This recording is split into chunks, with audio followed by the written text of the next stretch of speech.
Massive heads up, if for whatever reason you are fond of the DCEU and especially the Kill the Justice League video game, this ain't the video for you, bucko. You might want to get on out of here and skedaddle. Skedaddle! Get the out of here! Get the moving, dog! Skedaddle! I realized how much time was spent talking about Rocksteady's latest entry in the Arkhamverse and the DCEU as a whole, which has already wrapped up with the new DCU taking full effect. So I would like to take the time to apologize to absolutely nobody. The double champ does what the he wants. With all disrespect, ain't nobody in their right mind gonna come in and defend projects that contribute to the negative stigma surrounding DC and its characters. My actions don't require any defense. In the same situation, I do it again. Oh, come on. DC likes to neglect or outright disrespect a lot of their characters, and I've spent time talking about said neglect over a multitude of videos. So I've compiled all DC hates and disrespects videos of all the founding members of the Justice League and a couple of other notable members as well into one video, minus Batman of course. First up,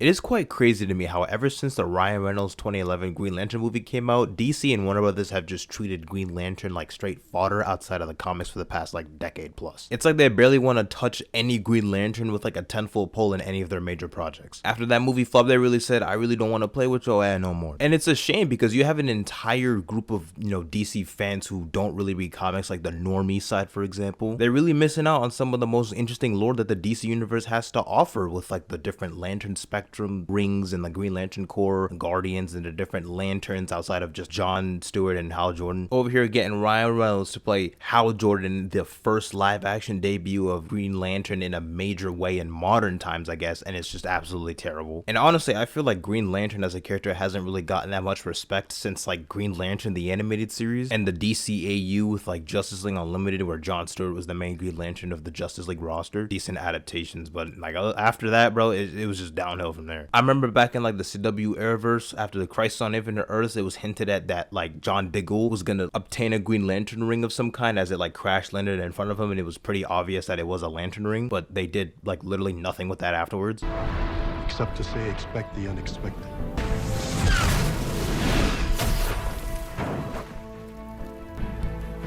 Because if the past 8 years has shown us anything, it's that this universe is far bigger than any of us.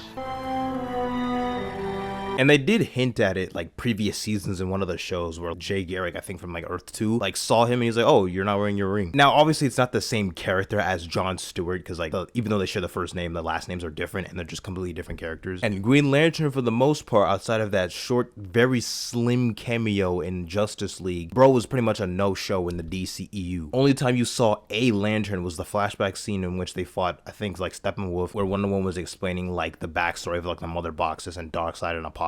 And that Green Lantern literally just dies like immediately. And apparently John Stewart, Green Lantern, was supposed to make a cameo in Zack Snyder's Justice League or his cut of Justice League, but then Warner Brothers said no. It's like, oh, come on, bro. Come on now, dog. Come on, man. And if you look at some of the original plans for the DCEU slate of films where you had like Ben Affleck's Batman movie and like a Man of Steel sequel, a Cyborg movie, a Green Lantern Corps movie was supposed to be a part of that slate, but then it just never ended up happening for whatever reason. Now, bits and pieces of the disrespect really stem from the DCAMU, or the DC Animated Movie Universe, the interconnected series of DC animated films that were inspired by the New 52. Starting with Justice League War, it's like, yeah, bro, we all know that famous clip of Hal Jordan thinking he's him, bro. Like, you are not him, and he got jumped by those parademons. Stand back and peep the light show. Green Lantern's got this.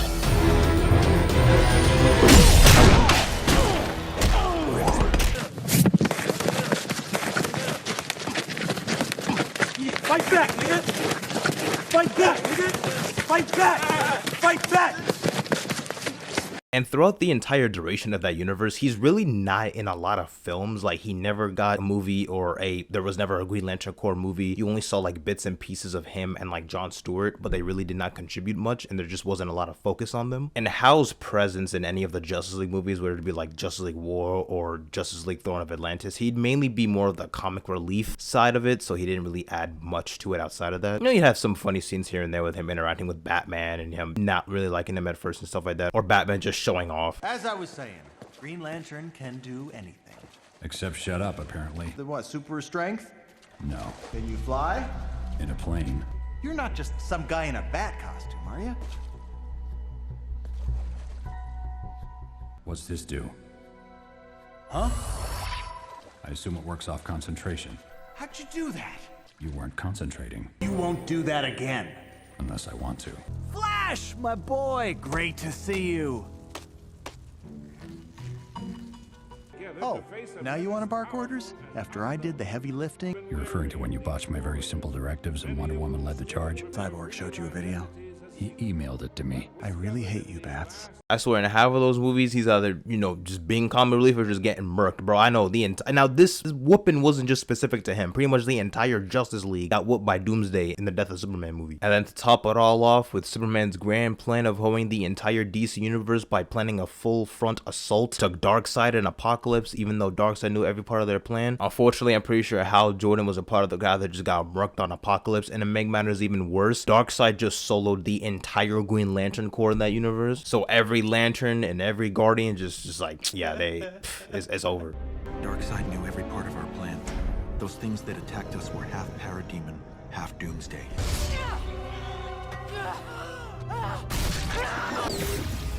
Barry and Hal fought hard, but were taken down.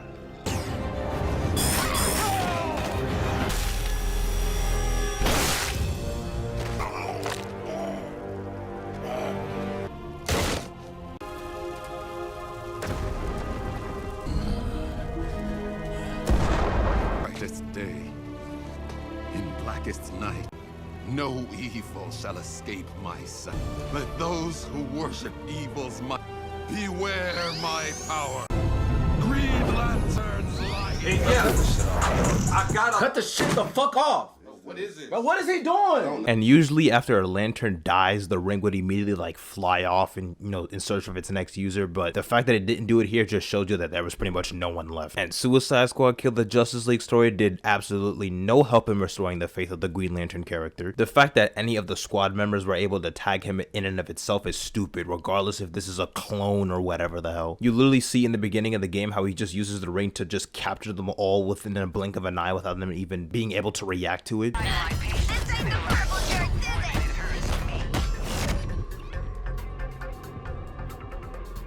for a few hours and I'm already meeting new people.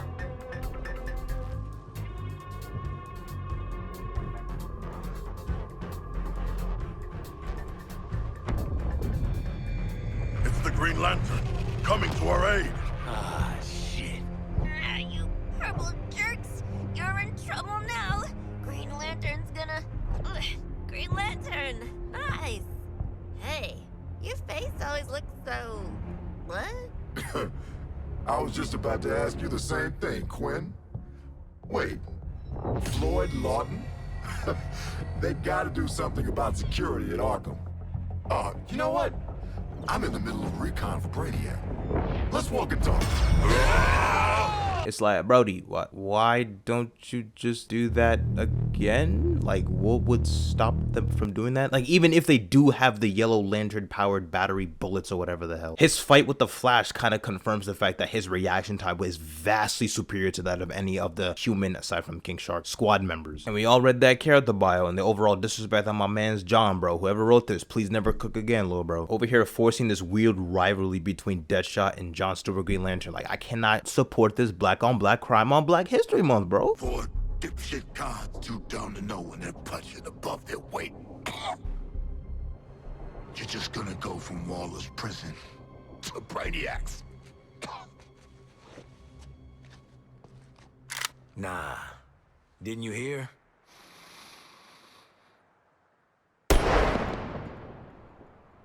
We're out on good behavior. We are not.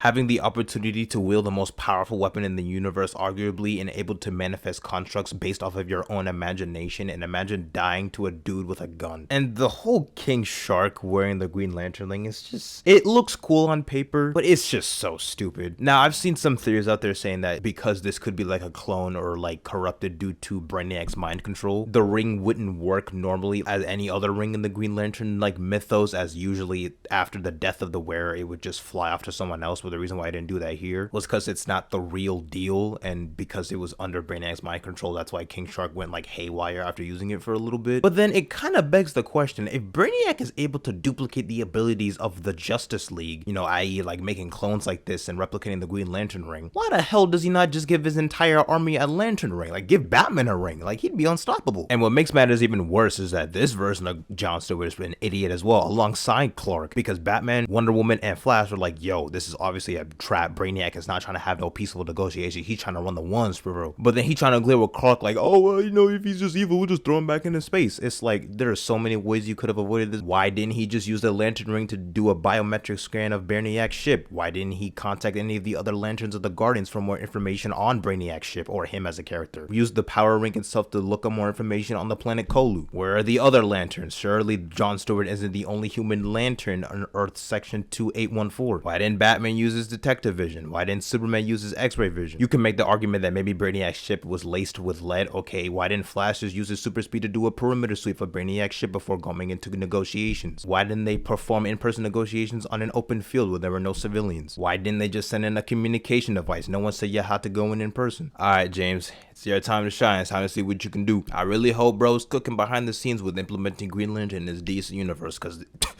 that is legit our only hope at this point. Thankfully, we are getting our introduction to the Green Lantern Corps, or at least a couple of Green Lanterns, with John Stewart and Hal Jordan in the Lanterns TV show, a part of his Chapter 1 slate, Gods and Monsters. I'm a little surprised they aren't starting out with a theatrical movie, or like a theatrical release for the Green Lantern Corps, but I'm pretty sure we're probably going to get one sooner rather than later after the show comes out. But not even that, actually. Technically, we're getting our first introduction to a Green Lantern in Superman Legacy in 2025, so I mean, hey, sooner than I thought, actually. I mean, it's Guy Gardner, you know, but it's something, I guess. For the love of all that is holy, for the love of God, DC, please stop underutilizing some of your heavy hitters. Like, your universe isn't just Batman. I mean, he my GOAT for real, but like, come on now. Say, bro, get off that nigga dick. Y'all haven't had a live-action Superman movie since 2013. You haven't had a Green Lantern live-action movie since 2011. It's sad times we're living in. Oh yeah, and that's Batman. Batman's real? Yeah, he's over there. It's a real honor to meet you, sir. Batman. Sir, Batman, sir. Don't bother. The guy's a total tool. Followed your efforts in Central City, Flash. You do tight, efficient work. Hey, Barry, you got a little something on your nose. Really, nigga? Everybody on this planet old enough to have a strong sense of awareness knows who Superman is. The most iconic superhero of all time and an absolute icon. The poster boy of Western superheroes and one of the most influential characters in fiction. And how does DC outside of modern comics like to treat him? Like absolute trash. They have been doing my boy so dirty over the past decade or so. You have a whole generation of people thinking Superman is a lame character and have no fondness of him as a character whatsoever, and that is not okay. They claim he's too overpowered, so that in turn makes him boring, but you're literally missing the point of the character with that mentality. The best Superman stories aren't about him facing a threat just as, if not more powerful than he is, that leads to an epic showdown between hero and villain. It's weird how people assume a decent superhero story involves a character that cannot easily face an obstacle with sheer strength. The best Superman stories inspire people to stand up for themselves or delve in offering a beacon of hope in dark times, as Superman represents the best of what humanity can be. Saying a Superman story wouldn't work in modern times is completely moronic, as the Captain America trilogy in the MCU literally proves how you can take a hopeful character and put them in a modern setting where the world's viewpoints have shifted immensely, but the character himself still maintains that sense of optimism and doing what's right. In the viewpoint of normies, I guess you can't really blame them, as there aren't many adaptations of Superman that capture the essence of his personality and what makes him so special, specifically in popular mediums like theatrical films. I'd challenge you to find one person who's actually read Superman comics and understands the character but still finds the character to be boring and lame. You probably can, because the misunderstanding of the Superman character stems from exposure to media that directly doesn't comprehend what the character is about, and thus there are fewer people willing to put some respect on my dog, Kal-El. You hate on a nigga.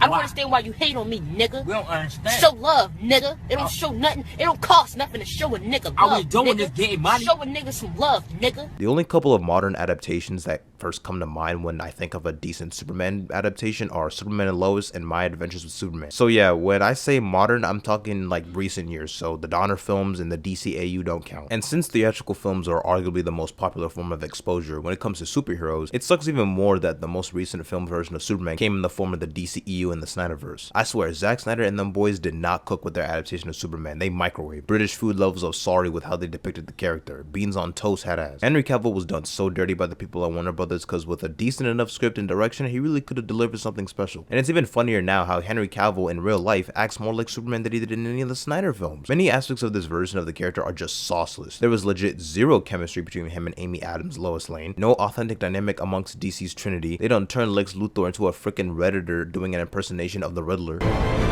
Boy, do we have problems up here. No man in the sky intervened when I was a boy to deliver me from Daddy's fist and abominations. If God is all powerful, he cannot be all good. It's Cherry. Because the time has come. Weird, buddy. You're weird. There is no significant emphasis on the Daily Planet, its supporting cast, or what the life of the Daily Planet is like. You know, a Superman adaptation is about to be a stinker when they make Jimmy Olsen a CIA operative who gets killed in the first 10 minutes in the second film in this universe. CIA. It's okay, Lois.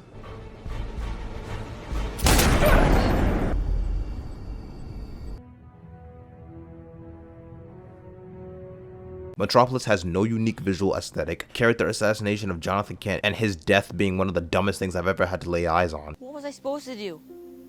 Just let him die? Maybe. What the fuck is this nigga talking about?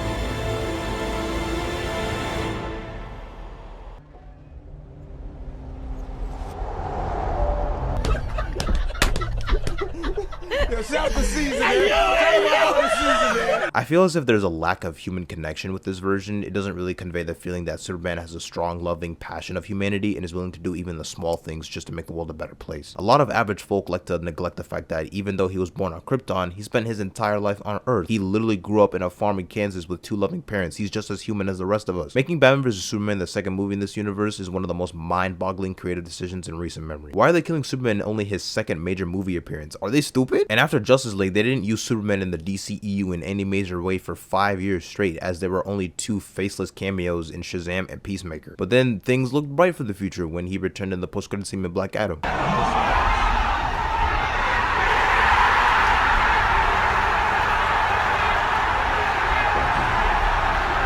Bro made a whole Instagram video and everything announcing his return. The entire fandom was hyped as hell and giddy and whatnot, finally giving some love and attention to my boy. And then, boom, they said, actually, nah, he ain't coming back. How the fuck would you show me something if I couldn't have it? I just need to know who told him to make that video, knowing full damn well his return to Superman wasn't set in stone and wasn't an official contract agreement. What's crazier is that James Gunn was writing the script for his Superman movie before they even shot the post-credit scene for Black Adam, but for some reason they allowed The Rock to have Henry Cavill cameo at the end, knowing they weren't ever going to use him. What makes things even worse is how the start of the DCEU came out around the same time as Injustice Gods Among Us. Now, I don't even hate the Injustice universe, as I think it's a cool Elseworld story if you read it on its own merits, but the problem mainly stems from how popular it is, and I would be lying if I said it didn't do some reputable damage to the Superman character. Pretty much started the overused and tired evil Superman trope, which sadly has been more utilized in the actual hopeful Superman. We low-key might be in the wrong timeline when you have such a large group of people who prefer a sadistic evil version of the character rather than his more traditional morals. The concept is interesting on a surface level, but this version is straight up not Superman. Completely the opposite of what the character represents and stands for. Problem stems from how this is not a story that should be recommended to non-DC Comics readers or regular folk who know very little about the mythos, but since the games are so popular, more likely than not this is the version of the character they are familiar with. And don't even get me started with Injustice Wonder Woman. That woman is sadistic and evil to her core, manipulated Clark's whole grief, which ultimately led to the events of that whole story. Having Superman's more modern depictions in video games set in scenarios where he's evil or mind controlled is crazy work. And in the case of Suicide Squad Kill Justice League, it's one of the worst written narratives in any modern superhero game. Absolute disgrace they tried to have us believe this takes place in the Batman Arkham continuity. The plot armor of the Suicide Squad is horrendous. horrendous, and the deaths of each individual Justice League member is completely moronic and nonsensical. Absolutely no respect is given to these characters aside for Wonder Woman, in which the writers glaze over her character like crazy for some reason. You know, instead of giving some respect to the character this entire continuity is based around and the character who put Rocksteady on the map. Green Lantern's death is atrocious. The Flash is idiotic. Wonder Woman is the only one with a worthy sacrifice. I will never forget what they did to my glorious King Arkham Batman. In the case of Superman in this game, he's not really in it all that much. Bro probably has like 2 minutes of speaking lines in the main game, while the rest of the dialogue is just delegated to audio logs in the game's menu. His boss fight is so anticlimactic and lame due to the core gameplay mechanic of it being a looter shooter. And I know some people, for whatever reason, will come to this garbage game's defense talking about well, the squad had access to gold kryptonite, so obviously they would have a chance against Superman. Bro, I don't care.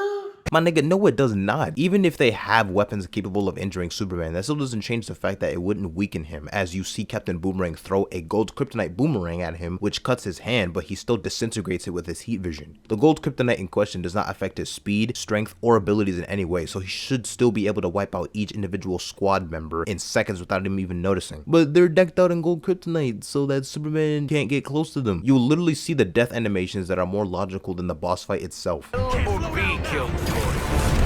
Die. Made for this heartache.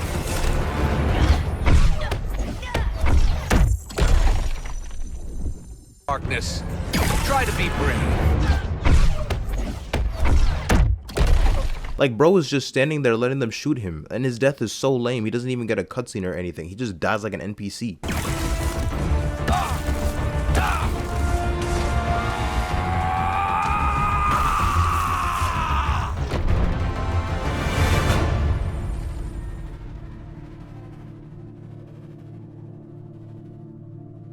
Looks like just the 4 of us sent your ass back to Krypton, Kal-El. Gonna stay tapped out this time? I really hope he's dead. Come on, live in the moment, Boomer. Well, we only went and did it, you bloody beauties! We killed Superman! Hell, we murdered the whole Justice League! In self-defense, since they were all totally evil, yeah. And to prevent some level of keyboard warriors trying to defend this game's stupidity, the Justice League are clearly alive or they're just clones, they'll come back in the future. Shut your bitch ass up! This is a serious question. How does the Justice League not actually being dead make the game's story any better? If anything, since these are clones, they should be more amped up versions of the League, which is shown that the kryptonite that was used to stab Superman didn't kill him on the spot, and how Luthor stated that Brainiac's mind control altered their DNA. Not to mention, this is the sorriest version of the Justice League with over 90% of Metropolis population confirmed dead, and Superman's stupidity being the cause of Brainiac's invasion. I understand your caution, really. But that thing hasn't even fired a warning shot yet. I don't like it. I know, Bruce. But we have an example to set. Especially today. What if I had come to Earth and... Cal, buddy, I mean, let's be real. You didn't show up in a giant skull. I didn't choose how I got here, Flash. Now, I'll admit it's not the most inviting presence, but if we can avoid fighting altogether, we owe it to the people of Metropolis to try. I'm done. Cut the show. I'm done. Take me off. The Justice League being alive doesn't change a goddamn thing. It is an ineffective defense towards this game's narrative. They really made the Suicide Squad the all-star team in the Arkhamverse, with them being capable of defeating Brainiac instead of the League themselves. This game's rating should be a strong Rocksteady never cook again out of 10. And I've got to say, in all honesty, it's the biggest piece of dog shit. Hey, all I'm saying is that things would have turned out a lot better if WB instead enforced the mandate for Rocksteady to develop a single-player, open-world AAA Superman game. A Superman trilogy of games made by the team who crafted the Arkham series would have been the moneymaker WB Games has been so desperately seeking. Now, technically, they could still make a Superman game, but like, what's even the point? I don't really have much faith in this current version of Rocksteady, and most of the Metropolis population is dead, so I don't even know how they'll tackle that unless they make a prequel. And if that's the case, I wouldn't even have the game set in the Arkhamverse, just let it be its own thing. Best Best case scenario, a developer outside of Rocksteady and WB Games Montreal develops a banger Superman game, which should honestly be one of the top priorities within WB, as bro hasn't gotten a game since 2006. And the whole he's too overpowered excuse is just some BS and screams laziness. Yes, a Superman game would require more creative thought than, let's say, a Batman game, but you can still have fun gameplay when the center character is powerful. You don't need to depower him or have some other nonsense. To me, it just comes off as a lack of understanding of the Superman mythos and lore. Man, it's just so sad to see how much they've disrespected Superman across different mediums in recent years outside of modern comics. Hell, even in the comics, there was a period after DC Rebirth where Brian Michael Bendis took over the Superman book and did some very questionable decisions, like breaking up Superman's family with him and Lois, making his identity public, aging up Superman's son Jonathan Kent, effectively rushing what could have been years of character development. But because comics, most of those things have been rectified, and the most recent Superman book by Joshua Williamson is pretty solid. I hope in the recent years to come, with the start of the DCU and James Gunn's Superman, they'll start to give proper recognition and respect to the character. And I'm not gonna lie, the casting for the movie so far got me giddy as hell with some peak casting. David Cornsword as Superman, peak. Rachel Brosnahan as Lois Lane, phenomenal. They cooked too much with this one. Gala Grisondo as Jimmy Olsen, 1-to-1 in terms of appearance. Nicholas Hoult as Lex Luthor. Just take my money. Just take my money. My money. Just take my money. Just take my money. While it's too soon to say how good it will be, I'd say we're more likely than not getting a theatrical version of Superman that is crafted by someone who actually understands or has a decent understanding of the character and what he represents and how it will impact the DC universe going forward. My heroes didn't fucking, lie to America. My heroes didn't, embezzle money from their corp. My heroes didn't fucking commit any atrocities. I'm like, that's cool, but you're living in a fucking dream world, okay? Good. Dreams save us. Dreams lift us up and transform us into something better. And on my soul, I swear that until my dream of a world where dignity, honor, and justice are the reality we all share, I'll never stop fighting. Ever.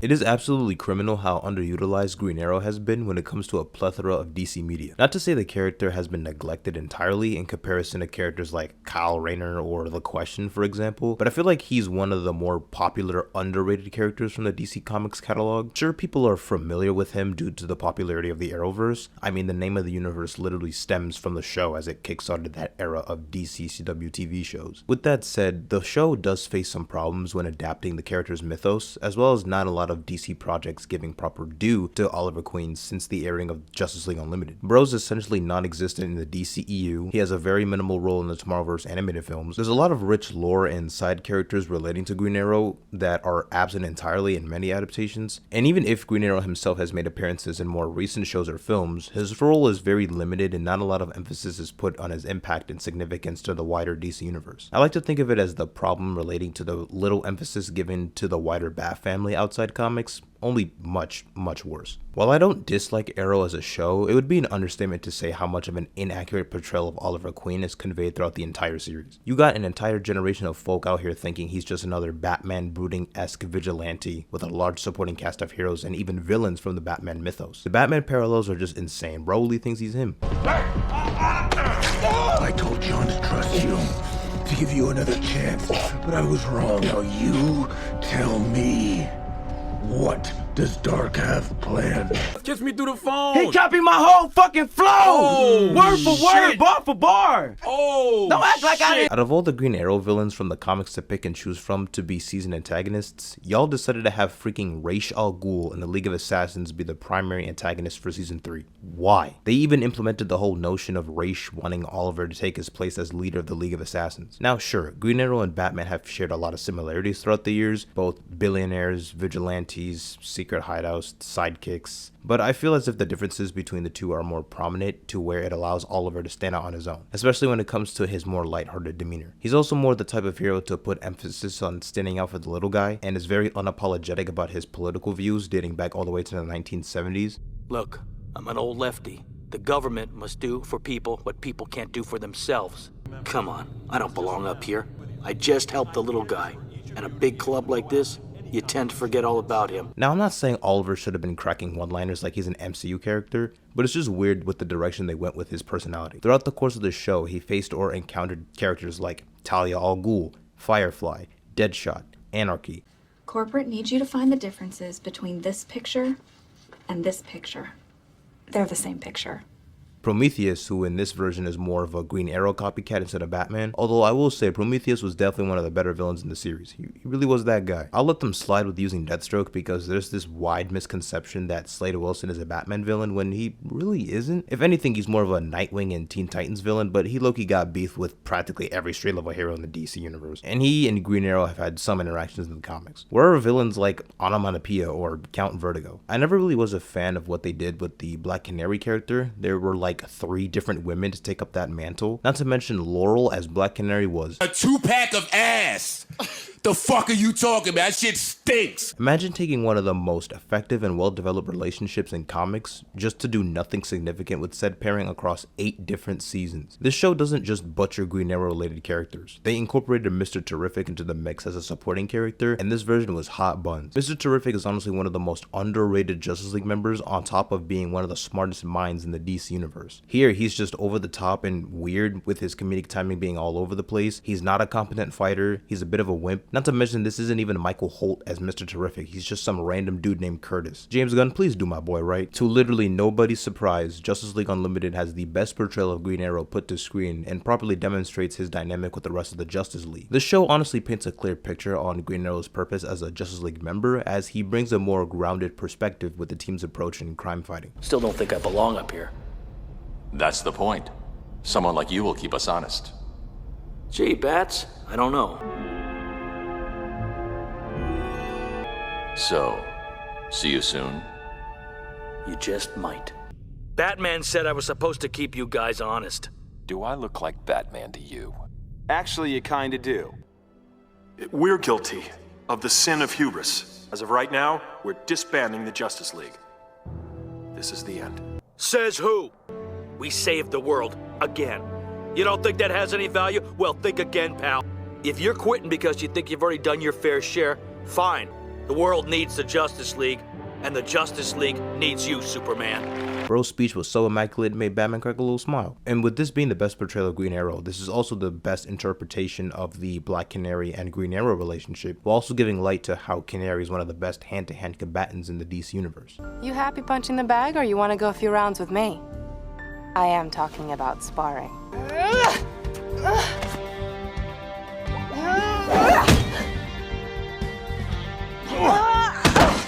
How about a wager? If I can get out of this hold, you help me. Deal. I'm here on league business, Canary. That's not what Jean said. We just called him. And here I heard you're some kind of brilliant fighter. You heard right. Young Justice had a pretty decent depiction of Green Arrow, but he's not in it a whole lot since the show primarily focuses on the young roster of heroes. However, there's a good emphasis on the importance of Black Canary, with her serving as a mentor figure to the Young Justice team, helping them master their combat skills and even serving the role as their therapist. Red Tornado volunteered to live here and be your supervisor. Black Canary's in charge of training. I will deploy you on missions. I consider it an honor to be your teacher. I'll throw a lot at you. Now, combat is about controlling conflict, putting the battle on your terms. But did anyone see what he did wrong? Ooh, he hit on teacher and got served?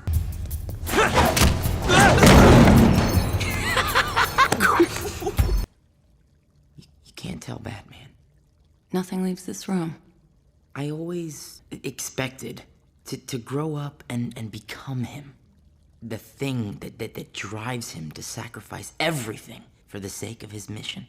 That's not me. I don't want to be the Batman anymore. Injustice did do Green Arrow and Black Canary a little dirty, with Superman killing Green Arrow in the Fortress of Solitude, where he shoots an arrow at Superman but it bounced off and ended up hitting Jonathan Kent. Once Superman saw that, it was wraps for bro. Oliver was about to see the pearly gates after that.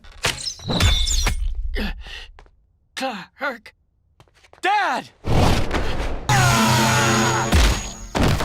And Black Canary was also nearly killed by Superman when she took one of those super pills to fight him, but was hit by his heat vision. Luckily for her, Dr. Fate found her and decided to revive her and take her to an alternate Earth, and decided to let her live with Green Arrow from that alternate universe and live a happy life. You see this Black Canary and alternate Green Arrow in Injustice 2, where they initially helped Batman during the events of the game's narrative, as well as having some cool banter with one another and with other characters.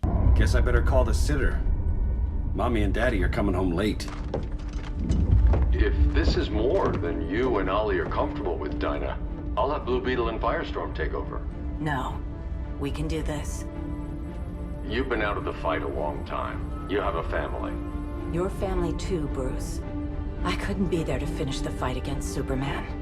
I'm damn sure finishing this one. In terms of other animated projects, he made slight appearances in the Batman cartoon from the early 2000s, where he was a part of the newly formed Justice League roster in the show's final season. The DCAMU does not feature Green Arrow in any way, shape, or form, which is indicative of that universe's overall problem of not giving enough screen time to characters who aren't Batman. Few appearances in the Tomorrowverse had marked the first time he had some significant screen time in an animated movie in like over a decade, I think, not including those Batman Unlimited films, because I don't think anyone has watched those. The only movie in the Tomorrowverse where he has a big role in is Green Lantern Beware My Power, but that universe is ending with Christ on Infinite Earth, so it really doesn't even matter anyway. Green Arrow is honestly one of the most slept on characters in DC's vast catalog of heroes. He's been an important leaguer in events like Dark Crisis and has had a sort of resurgence with Joshua Williamson's most recent run in Dawn of DC. Oliver Queen's relationships with his rivals and allies often bring out different aspects of his character, from his romantic and playful nature to his sometimes self-righteous and outgoing persona. These relationships also allow for deep storylines and character development that could be explored more in various media. But sadly, my boy Oliver gets the short end of the stick. The character of Green Arrow presents the opportunity for writers to delve into a variety of themes, from corporate corruption to urban crime. To me, he's kind of like the underdog of the Justice League, with Justice League Unlimited showcasing the vast gap in power in comparison to the rest of the league, yet he's able to stand alongside them with the ability to keep them in check and call the league out on their BS. I feel like for whenever the next live action depiction of Green Arrow would be, assuming it would be in James Gunn's DCU, they would kind of have to go for more of a comic book route that's accurate to the character in order to stand out and differentiate from the CW version. Nobody wants to see another Batman wannabe, okay? That's boring. One can only hope in the coming years the people behind DC adaptations can recognize the value of Oliver Queen in any interpretation of the wider DC universe and give him the proper respect he deserves.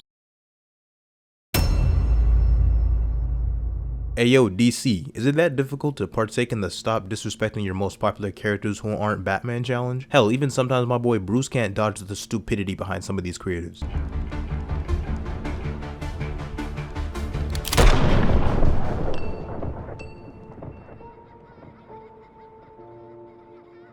Can't keep getting away with it! Can't keep getting away with it! And sadly, Barry Allen Flash is no stranger in getting hoed in a plethora of media. A big problem with not just the Flash, but with speedsters across fiction in general, is how writers acknowledge the fact that these type of characters are overpowered and would speed bliss any conflict in seconds. Yet somehow these folk come up with the stupidest ways possible to incapacitate or just straight up nerf these characters just for the sake of plot. And on top of having a very inconsistent power scaling for just how fast these speedsters are. It might seem a bit odd to point out some of the disrespect inflicted upon the Flash due to the success of the CW TV show, for example, but that show is just honestly a bigger part of the problem with some Flash adaptations in the past recent years. The popularity of the CW Flash show during its first few seasons was insane. That show pretty much had the entire fandom in a chokehold. I remember tuning in every Tuesday night anticipating what would happen next with Zoom, or who was the man behind the Savitar persona in season 3. It's hard to imagine that there was a time where I would go out of my way to get caught up with the CW Arrowverse shows that were airing at the time, with the Flash being the most popular of them all. It would be an understatement to say how much this show fell off tremendously. Barry, why don't we take a break from the dancing? Yo! She said break dancing! Go fast! Go fast! Go fast! Okay! She's a maniac! Its downfall is pretty much down to just bad writing and Barry having to relearn the same lessons over and over again. This is especially prevalent with this stupid "we are the Flash" mantra that the show would be so infamously mocked for. I'm the Flash. See, that's what you don't get. You are not the Flash, Barry. We are.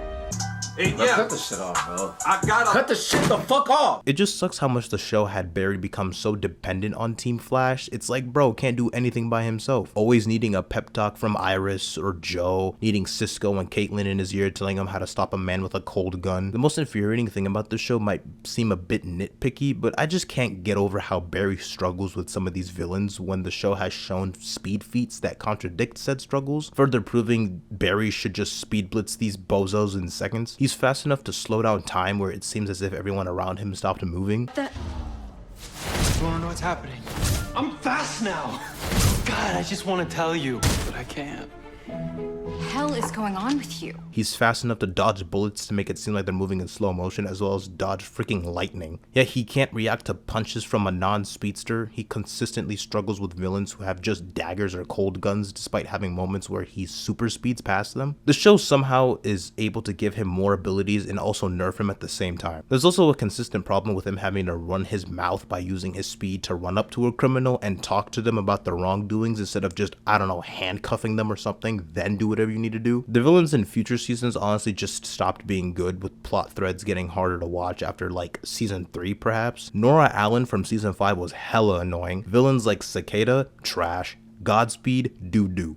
Bloodwork,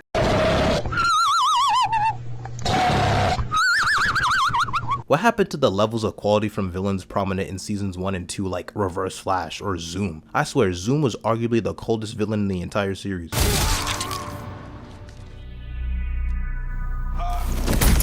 Never forget, I am the fastest man alive. Look at your hero. This man is no god. Days of the Flash protecting the city are over. Shoot that thing now!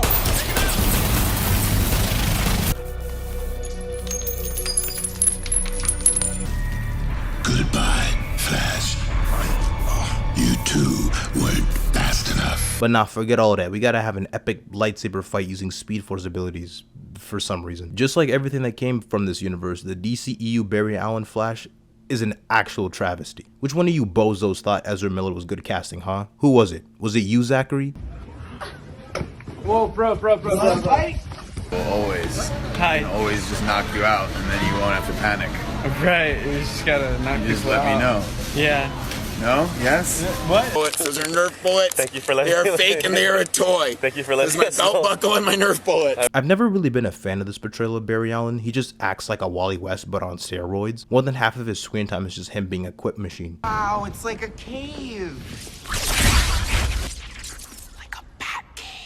Not to mention this goofy ad run that he does every time he utilizes the Speed Force. It is absolutely mind-boggling how the first ever live-action Flash film isn't an origin story or just a simple solo adventure where you get to see one or a multitude of Flash's most iconic villains. Instead, the first ever Flash movie in this universe is an adaptation of the freaking Flashpoint storyline from the comics. Worst part is that they don't even incorporate some of the best elements from that story. There's no Thomas Wayne Batman, no Atlantean and Amazon War, no other prominent DC characters from that timeline, with the worst offender being no implementation of Reverse Flash. The director stated that Eobard Thawne was responsible for killing Barry's mother in the movie, but this is never touched upon nor is it hinted at in the entire film, so I don't even understand the point of mentioning that. Hey man, I like Michael Keaton Batman, don't get me wrong, but Jeffrey Dean Morgan as Flashpoint Batman was right there. It sucks because original DCEU plans had this movie intended to be a simple Flash tale, but this movie was just in development hell with multiple writers and directors coming and going before we got what we ended up getting. Both his main suits in the DCEU aren't that great. The CGI in this movie is atrocious. The cameos are some of the worst I've seen in any DC title.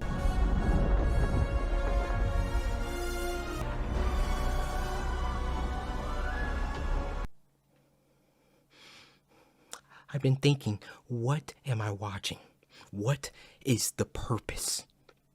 What is the punchline? What is it? And to make matters even worse, with Barry learning the ramifications of time travel and how it can alter the things around him. Any interaction you have with your parents or yourself, you have no idea what the consequences to that could be. He still doesn't learn his freaking lesson in the end of the movie with him moving the can of tomatoes up the counter so his dad can look up the camera to prove his innocence using Wayne technology for face recognition. The film has its moments, sure, but I think we all would have benefited from a more traditional Flash Flash story before jumping into the goddamn Flashpoint storyline. What's crazy is that this isn't even the first time they fumbled the Flashpoint story in live action. The CW rushed that whole plot thread in like one episode of The Flash. Man, I had never seen WB gossip a movie so much, only for it to be one of their biggest bombs in box office history. To nobody's surprise, Suicide Squad Kill the Justice League makes The Flash and the rest of the league, which includes my glorious righteous king Arkham Batman, an absolute buffoon.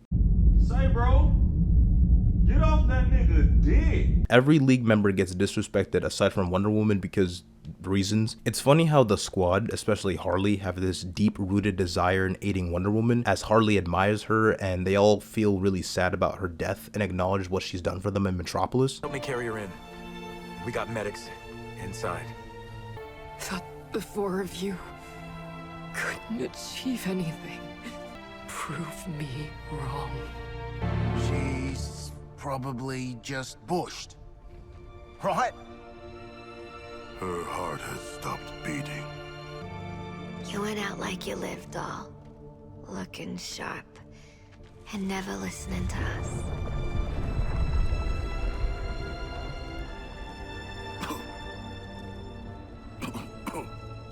I guarantee you, if Diana ended up getting mind controlled by Brainiac like Flash did later in the game, the squad probably would have felt real terrible about having to fight Wonder Woman and would try to figure out ways to reverse the mind control. But for some reason, they couldn't give less of a damn about the Flash, despite him literally going out of his way to save them from a couple of corrupted Justice League members like Batman and Green Lantern multiple times before getting captured. Yet Wonder Woman treats them like absolute crap the entire story, but they feel some emotional weight when she fights Superman. Flash! Brainiac wondered how you got off the ship. Speedster secret. The League doesn't leave anyone behind. Let's make you right, buddy. You know, that's just what I was gonna say. Green Lantern, I have the Flash. Your four escaped criminals. They led me right to him.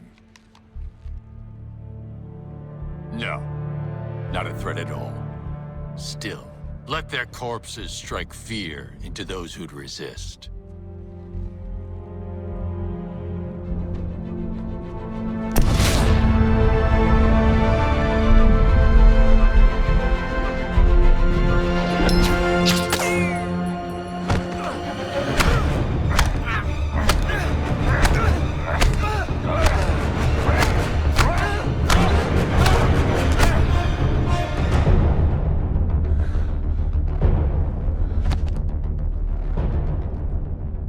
Alive. Of course, Brainiac. We're ready for phase. Taste the fury of the sea, Amazon!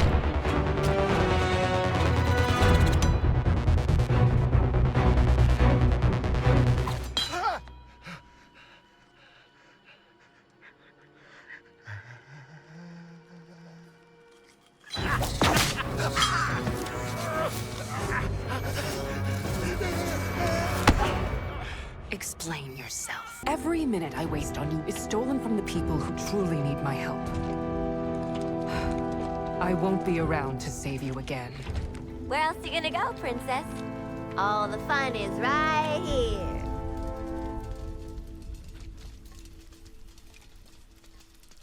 You know, killing Flash is on our to-do list. How about a team up?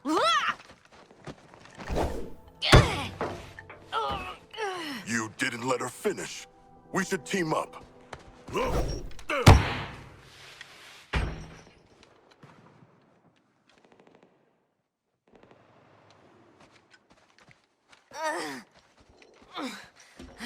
Barry? Who the hell's Barry? I'm a warrior for peace. I swore an oath to never strike anyone in anger. You four are seriously testing my resolve! And the way the squad are able to defeat the Flash is so moronic and nonsensical, it's not even funny. Barry just gets shot to death. Like, bro, what? The defenders of this game do so many mental gymnastics to try to defend this game's sheer and utter stupidity, but the squad had access to anti-Speed Force devices, so that's how they were able to kill the Flash. First off, the anti-Speed Force devices they use have to be manually activated so they are not set off automatically whenever a speedster is in proximity. You think they can stop us? No.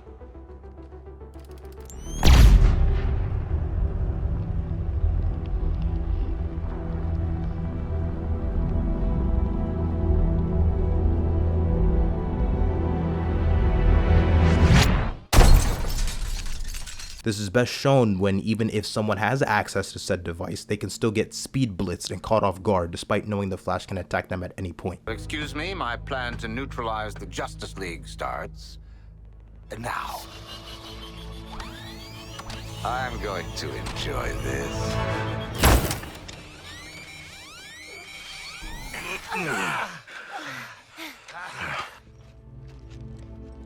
You okay? Where? Nice one, Lex. Always thought your inventions were a bit shit, but this is...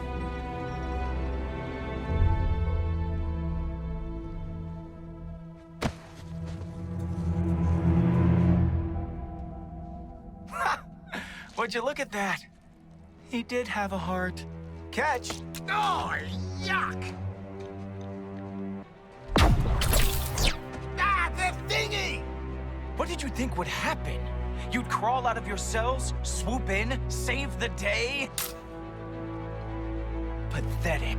None of the squad members have superhuman reaction speed, so they shouldn't even be able to tag the Flash if they try. There are so many moments where he could have just killed them all right then and there, but doesn't because of reasons. And even if he didn't want to kill them, he can still incapacitate them no problem and still have his fun, which is shown when Boomerang is broadcasting him and the rest of the squad via Amanda Waller's phone, and Flash repeatedly punches him without even him being able to react. Loser of the league, folks!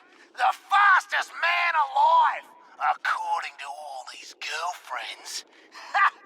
It's the Flash! Sorry.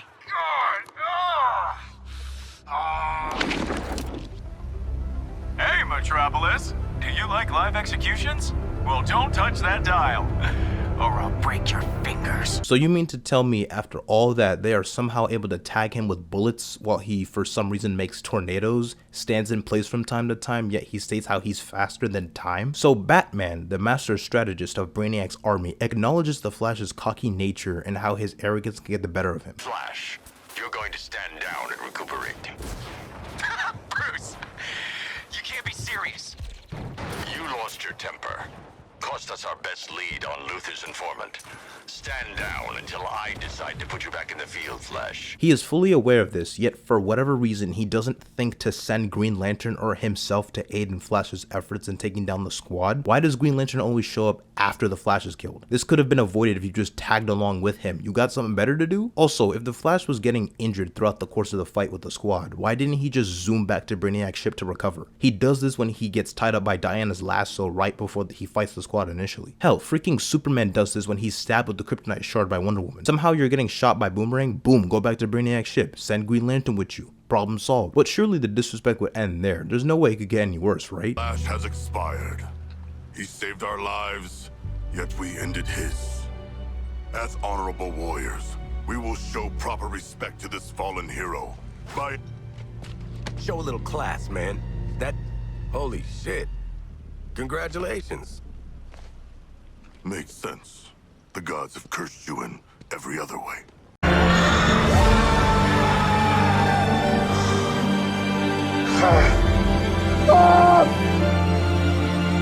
I'm fully convinced this game's script was written by a 15-year-old. Stop complaining, the Justice League are getting revived in future seasons. They were obviously just clones. It's a live service game. You can't judge it in full because the story isn't complete. There's still other Brainiacs to fight. Quit whining. Obviously Arkham Batman is coming back. They totally didn't disrespect him or anything. Everybody shut up, shut up, shut up, shut up, shut up, shut up, shut up! You know, maybe I should stop complaining. I mean, it's not like they utterly character assassinated Batman and nullified the ending to Arkham Knight. It's not like they humiliated Green Lantern or Flash, along with making the entire Justice League so utterly incompetent to the point where the Suicide Squad became the all-star team of the Arkham universe. Why couldn't they have just given us a Justice League game, man? Look at them. They look so damn happy. Would you believe me if I said there was a Flash death somehow worse than Kill the Justice League? The Injustice animated movie pretty much implements elements from the Injustice prequel comics as well as the main Injustice Gods Among Us story from the video game, but condenses it in a runtime of an hour and 18 minutes. So the pacing is just really odd and some of the creative decisions are very questionable. The biggest offender in all of this is what they decided to do with Barry Allen. This one scene convinced me that somebody over there at the creative team must have a personal vendetta against Barry, because there was no reason to do my doll like this. So Flash inhales some of Scarecrow's fear toxin and bro starts tweaking, which for some reason allows him the opportunity for him to get sliced by a saw. Batman, I found Scarecrow. He's dead. Can't move.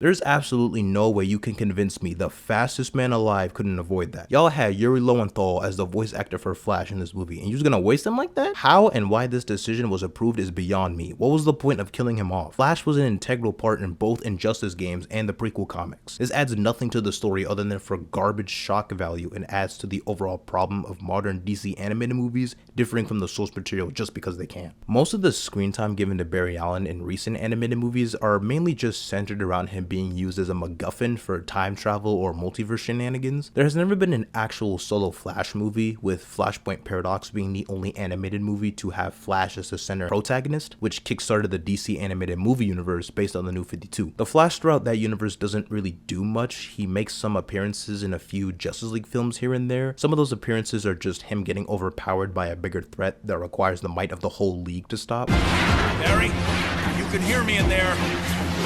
Sorry. How long will it take you to heal? Oh my god, an hour? Also, seriously?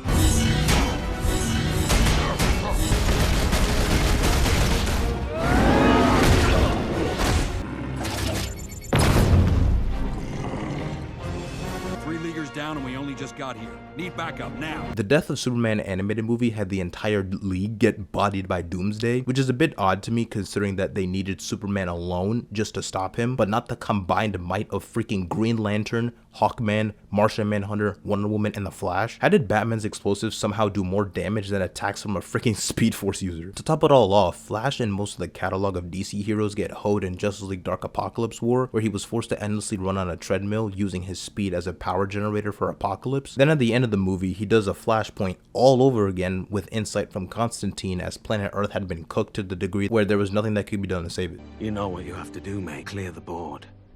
Start again. Another flashpoint. I can't. Figured you'd say that. Everything would change. Again.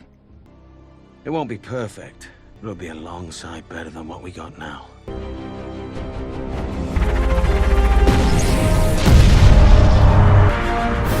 Then you have the Tomorrowverse, where the first major film he appears in, he's transported to another Earth while also sent to the past during the events of World War II and teams up with the JSA, all taking place in Justice Society World War II. His next major appearance after that is freaking Justice League Crisis on Infinite Earths, as he utilizes time travel throughout that movie. This problem is so prominent across DC media, even in comics too, where whenever they have some continuity to fix or a crisis event they want to get up and running, boom, let's use the Flash in some way in favor of him getting a proper solo story in the vein of how most Batman and Superman stories are portrayed. In the future, instead of using Barry Allen as a means of fixing continuity or multiverse time travel bullcrap, why not just give us a traditional proper Flash story centered around him and his supporting cast and rogues? He's never gotten a proper solo movie in a hot minute. Writers have him in scenarios where he gets hoed due to the plot constantly, even though he would solve the problems around him in literal seconds. Inconsistent power scaling seeps through media and wouldn't be an issue if you didn't portray an overpowered feat like him being able to slow down time, yet he struggles with crap that doesn't even compare to the things you've demonstrated to the audience the Flash is capable of handling. It's kind of crazy to think about how really the only two great Flash adaptations that I can think of have been the DCAU via Justice League and Justice League Unlimited, as well as the Flashpoint animated movie. Young Justice had a cool Flash,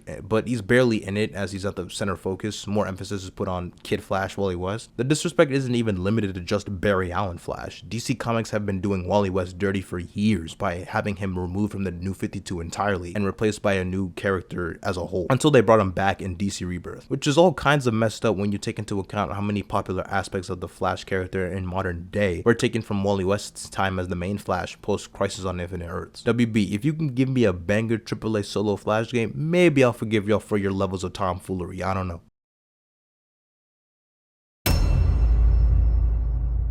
Aquaman is without a doubt one of, if not the most hated and disrespected major Justice League member in the eyes of the general public. Despite being a literal founding member of the Justice League, being a part of the OG 7 members, for the longest time he's been the laughingstock of superheroes. This is mainly in part due to the general audience's exposure to the character, whether it be in Super Friends or seeing the character made fun of in comedic shows like Family Guy or Robot Chicken. You're more useless than Aquaman! Aquaman, help! Hey, let her go!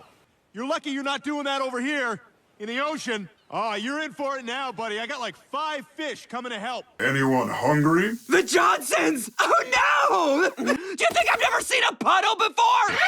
Ow!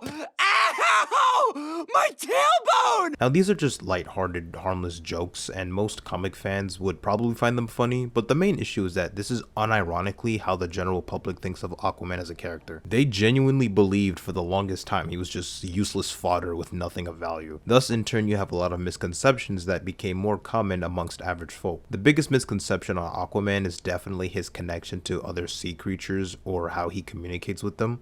Do you talk to fish? The water does the talking.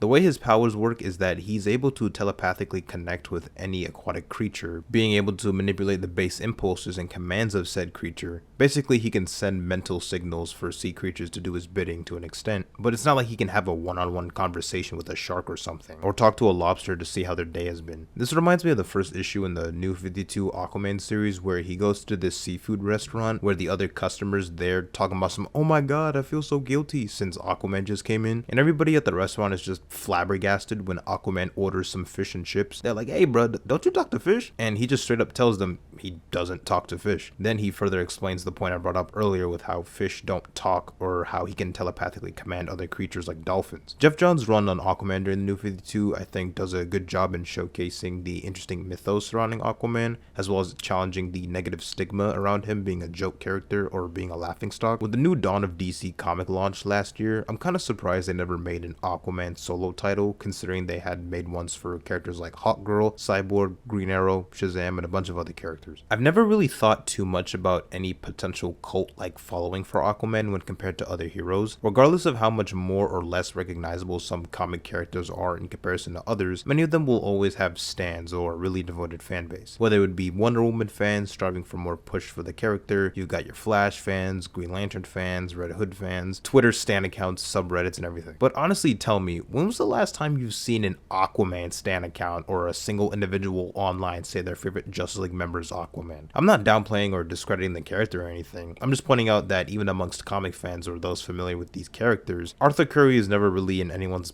top 5. It's pretty much common knowledge on who some of the more favorable Justice League members are. Hey yo, Batman fans, let's make some noise. All them Superman fanboys, let's make some freaking noise. For all my Aquaman fans out there, let's make some mother freaking noise. But honestly, I don't think that's necessarily a bad thing, so long as the character is at least respected and exposed to the public eye in a meaningful way. Despite the universe's many shortcomings, never in a million years would I think a solo Aquaman movie would be the DCEU's most successful film in their entire slate of projects. If you would have told me about a decade ago that the only movie in an interconnected live-action DC universe to break $1 billion in the worldwide box office wouldn't be Superman, Batman, or the Justice League, but instead is Aquaman, you're out of your goddamn mind. Say what you want about the movie, whether you love it or hate it, but the first Aquaman movie is visually stunning. It has one of, if not some of the best live-action comic book suits ever put to screen. The epitome of superhero suits being comic book accurate and sexy at the same time.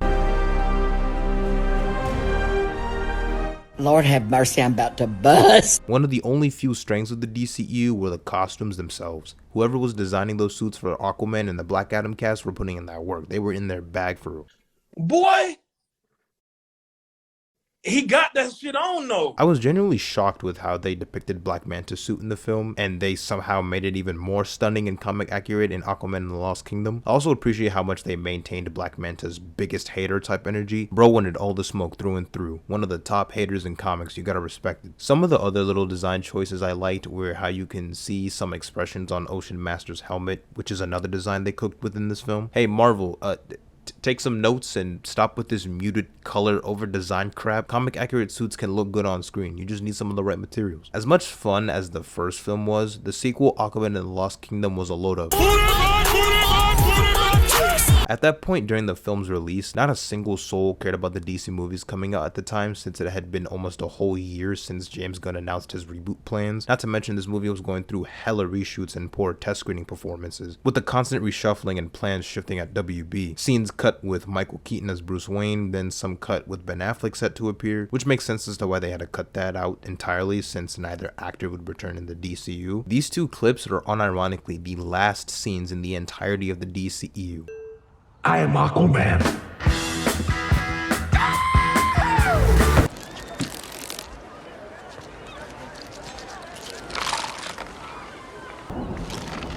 That shit stank, don't it?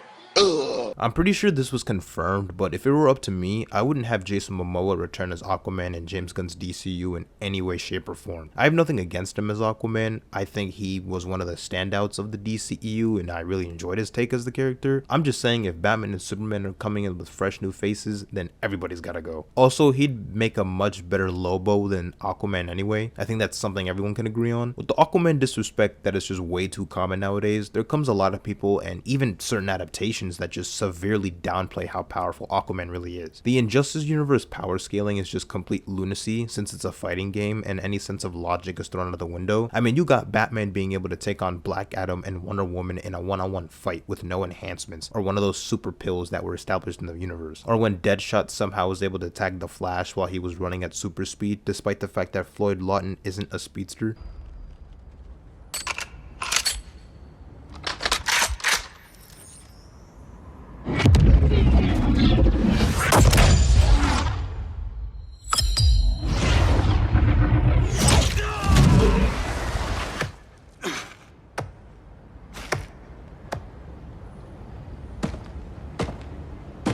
Nice aim, Deadshot. Just get the job done. It's 90% bullshit, but it's entertaining. But the biggest problem is how they finessed Aquaman at the end of Injustice 2.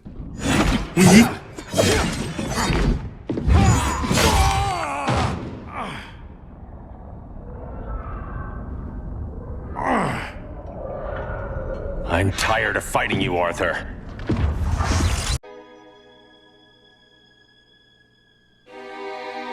Many adaptations really don't show you some of Aquaman's more grand capabilities, especially in the DCAMU. He was the center focus in Justice League Throne of Atlantis, but he literally does nothing of importance afterwards. He's just a background character at that point. All he does is just get folded by Doomsday alongside the rest of the Justice League in the death of Superman. Then he gets hoed more when he just gets absolutely obliterated and killed off in a single frame in Justice League Dark Apocalypse War. Brother didn't even get a chance. Aquaman may not be on the exact same power level as someone like Superman, but he can certainly hold his own against those type of characters. Even without being in the water, his natural durability allows him to be bulletproof and impenetrable to all kinds of damage. Have we got a line in yet?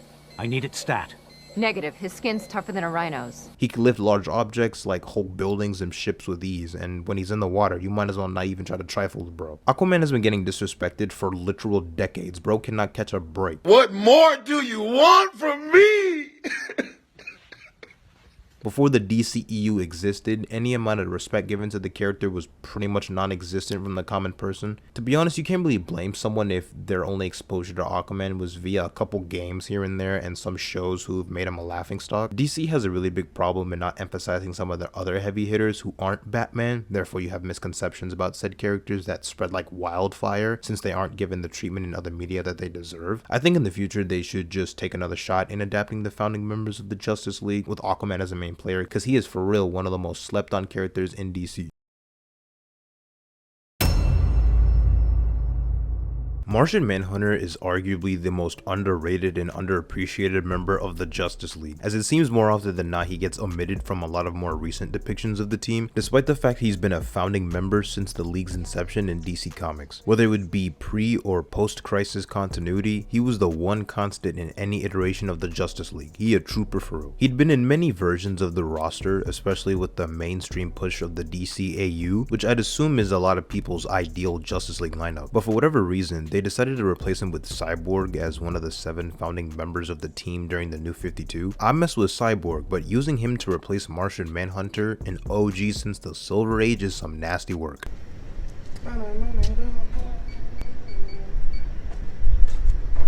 Oh, I guess I forgot my code. They ain't cut me. Yes, they did. They must have cut me. Man. It's like DC as of late just doesn't take much interest in using the character, as he doesn't have as many adaptations compared to other heroes. Pretty sure he's the only one out of the 7 OG Justice League members that's never had a movie or show in development. Even Cyborg was gonna have a solo film in the DCEU starring Ray Fisher, which is a shame because I think Martian Manhunter has a lot to offer with his role in the Justice League and how his inner conflicts and stories stand out when compared to average DC superheroes. What makes him so compelling has to do with his stance as an alien outcast in a modern society, more so than Superman, as he was raised on Earth while John spent most of his time on Mars. And you get to see him learn over time to spend less time hiding and putting himself out there to help others, alongside some of the early Justice League members in JLA Year 1. He had a completely different set life on Mars, where he spent time with his wife and daughter, but they were taken from him in a tragic accident before he was brought to Earth via a teleportation beam. A unique thing about Martian Manhunter was how when he first came to Earth, television was his window to language and culture on Earth. So that's not really what I meant. We keep our farm animals in the farm. What's up, Don? This now concludes our broadcasting day. He spent many years hiding, believing the key to his survival would be to gather information on the motivations of those around him. This is primarily why his main alias is a detective named John Jones. However, he decided to become more of a public figure thanks to the recent acceptance of some of DC's heroes by the general public. Many people would argue he's the heart and soul of the Justice League, as he's able to deeply connect with those around him, being able to understand their feelings or motivations thanks to his advanced telepathy. His personal tragedy and loss of his family on Mars allows him to get the importance of protecting life. Martian Manhunter always seems to be the level-headed and calm one in a wide range of situations. I'm freezing my butt off and I don't even know the kid, but I know how I'd feel if she was my little girl. I'll stay up all night if I have to. I don't care what it takes. I wish it were me instead of her. We've got to find her. Gotta keep looking, no matter how cold it is. I'm sorry I ran away. Don't be afraid. It's her! We found her! She's fine! His leadership skills have been recognized to pretty great lengths, especially when he was made as sort of the official coordinator for the expanded roster of the Justice League during the events of Justice League Unlimited, best suited for handing out assignments to specific heroes and using his wisdom to help monitor things in the Watchtower. But we're gonna have to be organized. Jean will be up here keeping an eye on everything. He'll be the one to decide who's going where and when. Being a core member of the Justice League has been an integral part of his character, as he puts it as something very important to him and would go to great lengths to preserve the stability of the team as much as possible. Batman was serving as a pseudo-leader for the Justice League International group, but once they were going through with being more of an international league, Batman points out how Martian Manhunter would be best suited to lead that group. More often than not, he gets recognized by other heroes for being very trustworthy and emotionally intelligent enough to deal with a diverse range of conflicts within the League. In the New 52, Amanda Waller wanted her own Justice League of America, a government-sanctioned team that could be relied upon to fight the main Justice League as a contingency if they were to go rogue. She worked with Steve Trevor to assemble a team to combat specific Justice League members, which included Martian Manhunter, Catwoman, Katana, Simon Bass Green Lantern, Vibe, Stargirl, and Hawkman. Despite what the character can offer as being a prominent member of the Justice League, it's sad to say the character peaked with the Justice League Unlimited media. While it was cool to see Martian Manhunter in live action, his presence in the Snyder Cut was kind of unnecessary. His role should have been something built up earlier in the universe, but the whole DCEU should have been executed completely differently, if we're being honest. There's this emotional scene with Martha Kent and Lois Lane talking about their grief over Clark's death and how Lois needs to get back out into the world, only for it to be completely nullified by Martha secretly being Martian Manhunter. When I saw Mr. Perry, he told me that You haven't been to work since Clark died? I can't. I hear what people say. They talk like they knew him, but they didn't know Clark.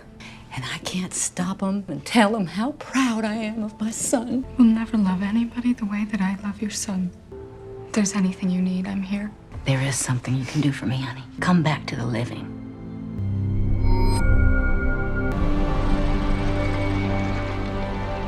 The world needs you too, Lois.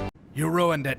You ruined it and I'm leaving. Like, there was no need for that. You have it to be Martha, not a single thing changes. Just save him for the ending or something. Also, I fail to understand why Zack Snyder even bothered to insert the scene where Martian Manhunter talks to Bruce at the end, knowing there wasn't a strong chance of this universe continuing. Cliffhanger ending was so strong, you got an entire cult-like fan base wanting Warner Brothers to restore a dead universe. And since they made that one military guy from Man of Steel and Batman vs Superman Martian Manhunter secretly, you mean to tell me he was just sitting on his ass when Zod came to Earth, or when Doomsday was fighting the Trinity and Superman freaking died, or when Steppenwolf was whooping the Justice League in search for the Mother Box before Superman bodied him in the third act? This man really spent decades in the US military, working his way up to the rank of general, but now decides the world is worth fighting for in a way that requires him to take on the persona of Martian Manhunter. It seems as if writers like to nerf his abilities, as his Martian physiology allows him to have numerous powers and abilities capable of rivaling the likes of Superman. One of the worst cases of this was in the Injustice prequel comic, where he seeps himself into Wonder Woman's body, threatening to cut off the oxygen in her brain. Then she tells Superman to use his heat vision on her, which burns Martian Manhunter alive. Then he just falls onto the ocean and dies.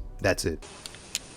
That is one big pile of shit. His weakness to fire is more of a psychological block due to the Guardians of the Universe implementing the weakness as a deterrent for the entire Martian race, as around 20,000 years ago or so, the Martian race was more barbaric and ruthless, and burning Martians were the dominant life form. Martian Manhunter's physical prowess is something that should never be slept on, so much so Superman himself in one of the JLA books noted him as one of the most dangerous beings on the planet. DCAMU Martian Manhunter was nothing more than a footnote, just in the background in some projects with nothing to contribute, and he wasn't even a founding member of the Justice League in that iteration either. He was on the same tier of irrelevancy as Hawkman and John Stewart Green Lantern with how little they were used in that universe. I bet. So we got Doomsday running amok. We all know Superman struggled to take him down in the source material, but surely Doomsday would be mollywopped with the combined might of the Justice League. Okay, we got Martian Manhunter. I know he's finna give Doomsday a run for his no, he's just down for the count, I guess. He's burning up and he's done for. Alright, cool, nice job. Oh, what's this? He gets bodied in a single frame in Justice League Dark Apocalypse War and somehow gets brainwashed by Darkseid to be one of his loyal cybernetic servants? Yep, this is some grade A respect for the character right here. Really nice stuff, really good stuff. Some of his other appearances include his role in the Supergirl TV show on the CW Arrowverse, and his appearances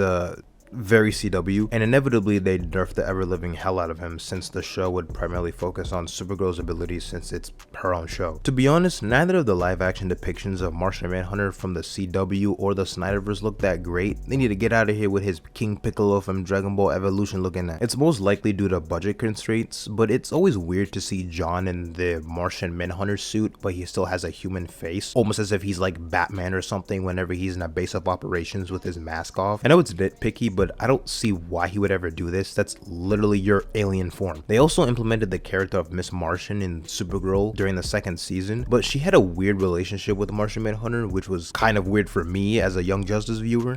This is the Martian Manhunter's niece, Miss Martian. Hi.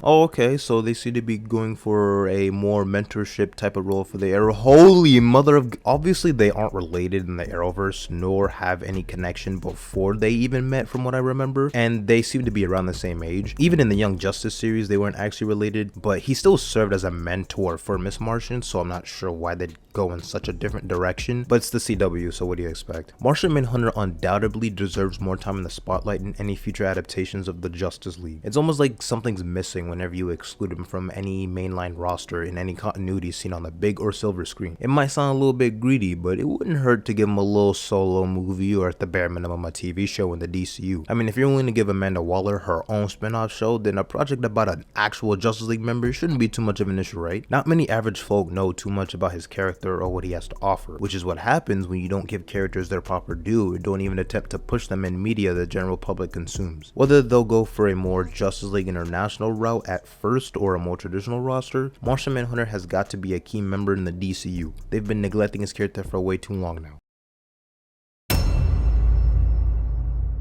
The magical side of the DC universe is honestly one of the least explored elements of the general lore in media consumed by casual fans of these characters. Sure, it's known to a degree on a surface level. People know about your John Constantines, your Dr. Fates, and whatnot. Zatanna Zatara is noted as being one of the best magic users DC has to offer. She offers a unique approach to how she implements her magic, which differs from the other established magic users. Additionally, she's had numerous team-ups with DC characters like Wonder Woman, Black Canary, and Batman, just to name a few, thanks to her often being a member of the Justice League. Zatanna seems to have a pretty solid fan base if we're talking about folk who actually know more than the average person, because she really doesn't get the love she deserves in outside media. As far as I can recall, most of her roles on screen have been glorified to either cameo roles or as a part of the supporting cast, never playing a major part in a lot of these stories. The only projects I can think of where she's somewhat the center focus are bits and pieces of Young Justice and the Justice League Dark animated movie in the DCAMU, and holy crap, that's it. I can only imagine what it's like to show DC or Warner Brothers a picture of a hero who isn't Batman. Show them a picture of Zatanna, they'd be like, "Who the fuck are you? Who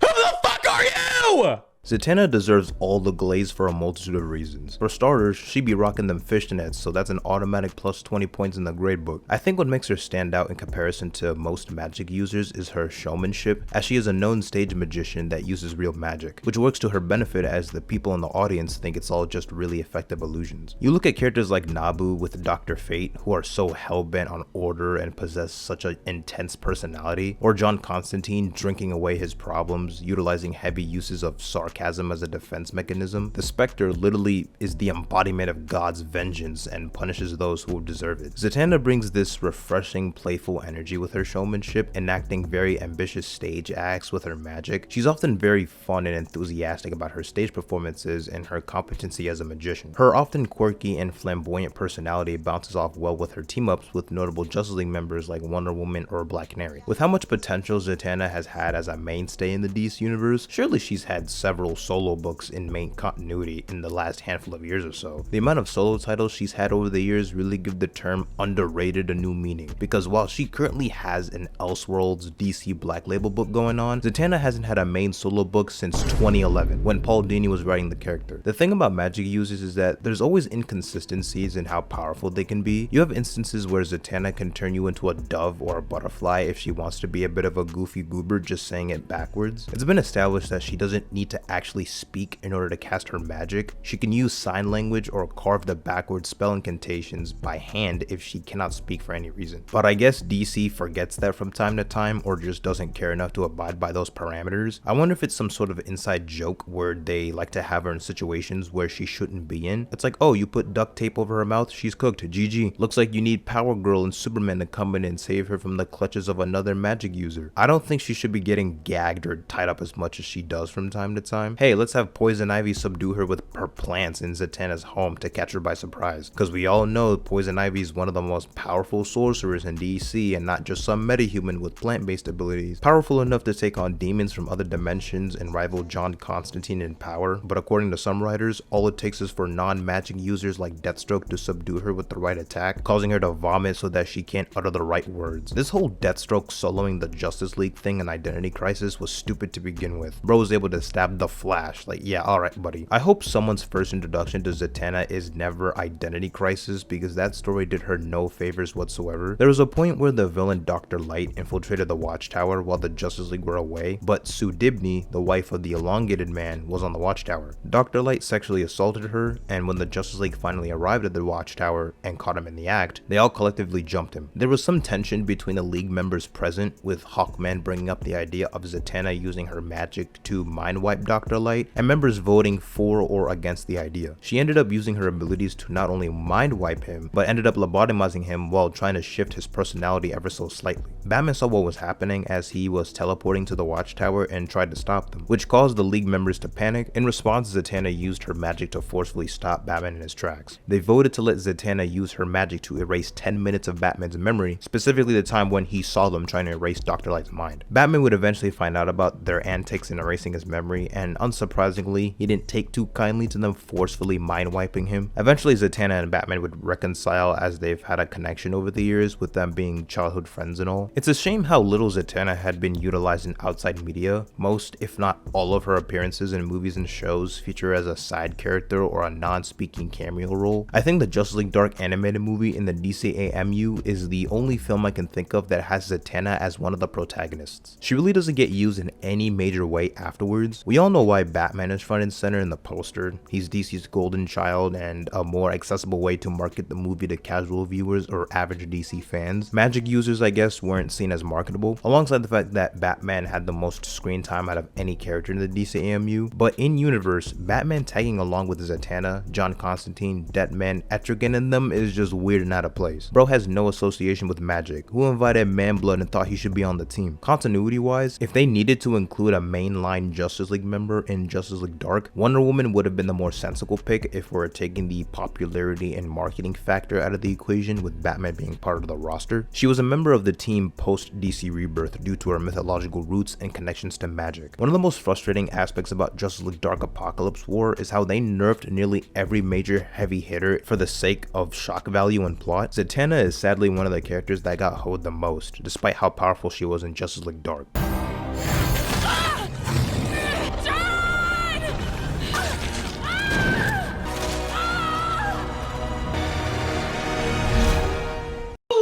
What's wrong with you, bro? What the heck? You tripping, bro? You tripping? Apparently, it was Batman's contingency plan for Zatanna to cast a spell on John Constantine that would compel him to run from danger and escape in the event everything were to go wrong, making Constantine the plan B. What sucks about it is that they set up a solid depiction of Zatanna in the Justice League Dark movie, but they don't utilize her in any other movie whatsoever before Apocalypse War. So she's literally a main character in Justice League Dark, and then just like that, she gets taken out by a bunch of paradooms in the final entry. That's all there is to her screen time in this universe. Loki got fridged to enhance John Constantine's character arc. If we're being honest, Batman's contingency plan should have been more oriented on saving Zatanna and letting her be the last line of defense in the context of the DCAMU and what she's demonstrated with her magic capabilities and raw power, but maybe that's just me. And the thing I'm noticing is how a lot of her animated appearances outside of Young Justice, where she actually has lines of dialogue and isn't on screen for 40 seconds, have her alongside Batman to some degree. Bruce and Zatanna have known each other for a long time, even before Bruce became Batman, as they were both teenagers. They've been close friends for quite a while now, but it's a little weird how little she's able to stand on her own in these projects. I just mentioned Batman's out of place role in Justice League Dark. Every episode of Justice League Action where Zatanna would have more than a cameo role would often have her with Batman, where she needs to be rescued or is alongside other heroes / magic based characters. There's her short appearance in the Batman the Brave and the Bold animated series, where a lot of the episodes would focus on team ups between Batman and some other hero. The only memorable episodes in the DCAU featuring Zatanna are in Batman the Animated Series, where it's revealed that she has a connection with Bruce because he trained under her father during his training to become Batman. She also appears in an episode of Justice League Unlimited where Batman seeks her help after Cersei turns Wonder Woman into a pig. It's also the same episode that includes that iconic moment of Batman singing on stage. Am I blue? Ain't these tears in my eyes done fell through?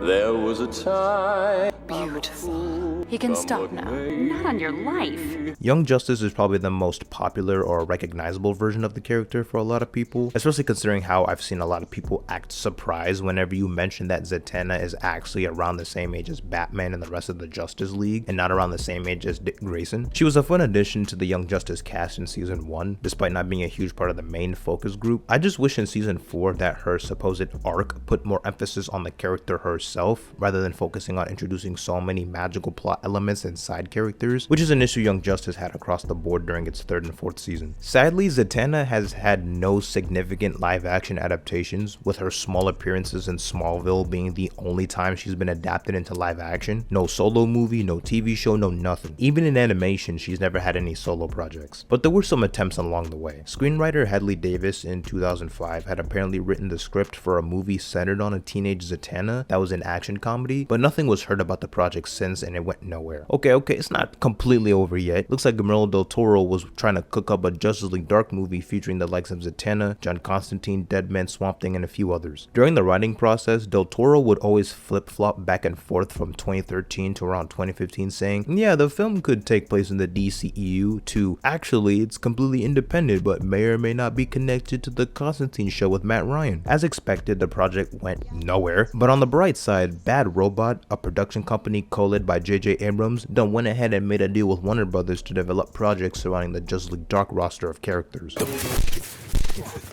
I bet an initiative to create projects on the Justice League Dark, starting with an HBO series, not too shabby. J.J. Abrams would sadly take a large part in the creative process, but you win some, you lose some. More notably, they announced they hired a writer for a Zatanna movie that was a part of the newly formed deal between J.J. Abrams and Warner Brothers. I know the Zatanna diehard fans were feeling themselves after this news. You know how long I've been waiting for this? Woo, I'm about to make a name for myself here. Wait a minute. This is the DCEU and Warner Brothers we're talking about. You really thought we could have nice things and actually allow them to respect their roster of characters they don't use? Ha!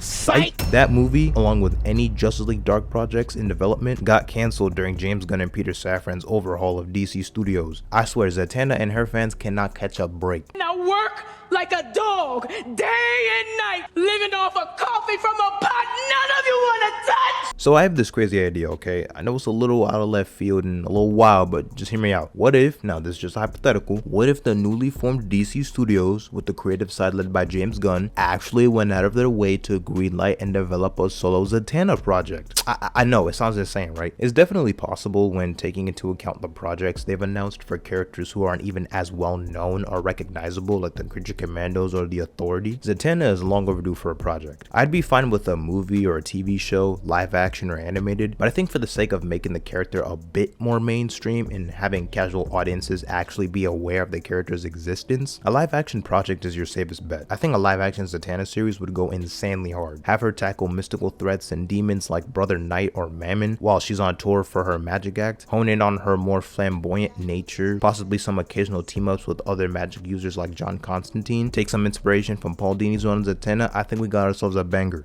Yes, let this man cook! It's vital that these characters are well represented in media, because it is for a fact that niggas do not like to read comic books. People just don't like to read. Hell, I don't like reading, but comics I think are a cool exception. It's fascinating to see people like the idea of comic book characters in their stories. They watch all the movies, the TV shows, they play the games, but when you show them the idea of reading some of the source material, not even a huge chunk, just a little bit, and all of a sudden they don't want to consume more of their favorite character. Like, you'll hear, I really like this character, but I don't know much about them because of how little they're used in shows or movies. Then go read some of the comics in the meantime then. It's some nonsense how DC is treating some of their characters, but that shouldn't stop you from reading some of the books. You like Zatanna? Go pick up Zatanna by Paul Dini. It ain't gonna hurt you. You'll be alright. Read, nigga, read! Zatanna, in all honesty, is one of the most underappreciated characters DC has at their disposal. If you think she's lame or undeserving of her project in any way, we might have to fight, bro. You're gonna have to run the ones. You don't often see too many characters like Zatanna that have all the uniqueness in one package. And I think her presence in an interconnected universe could bring a lot to the table for longtime fans of DC and to casual audiences. They're low-key fumbling the bag by not using her as often as they should. She has a dedicated fan base for a reason.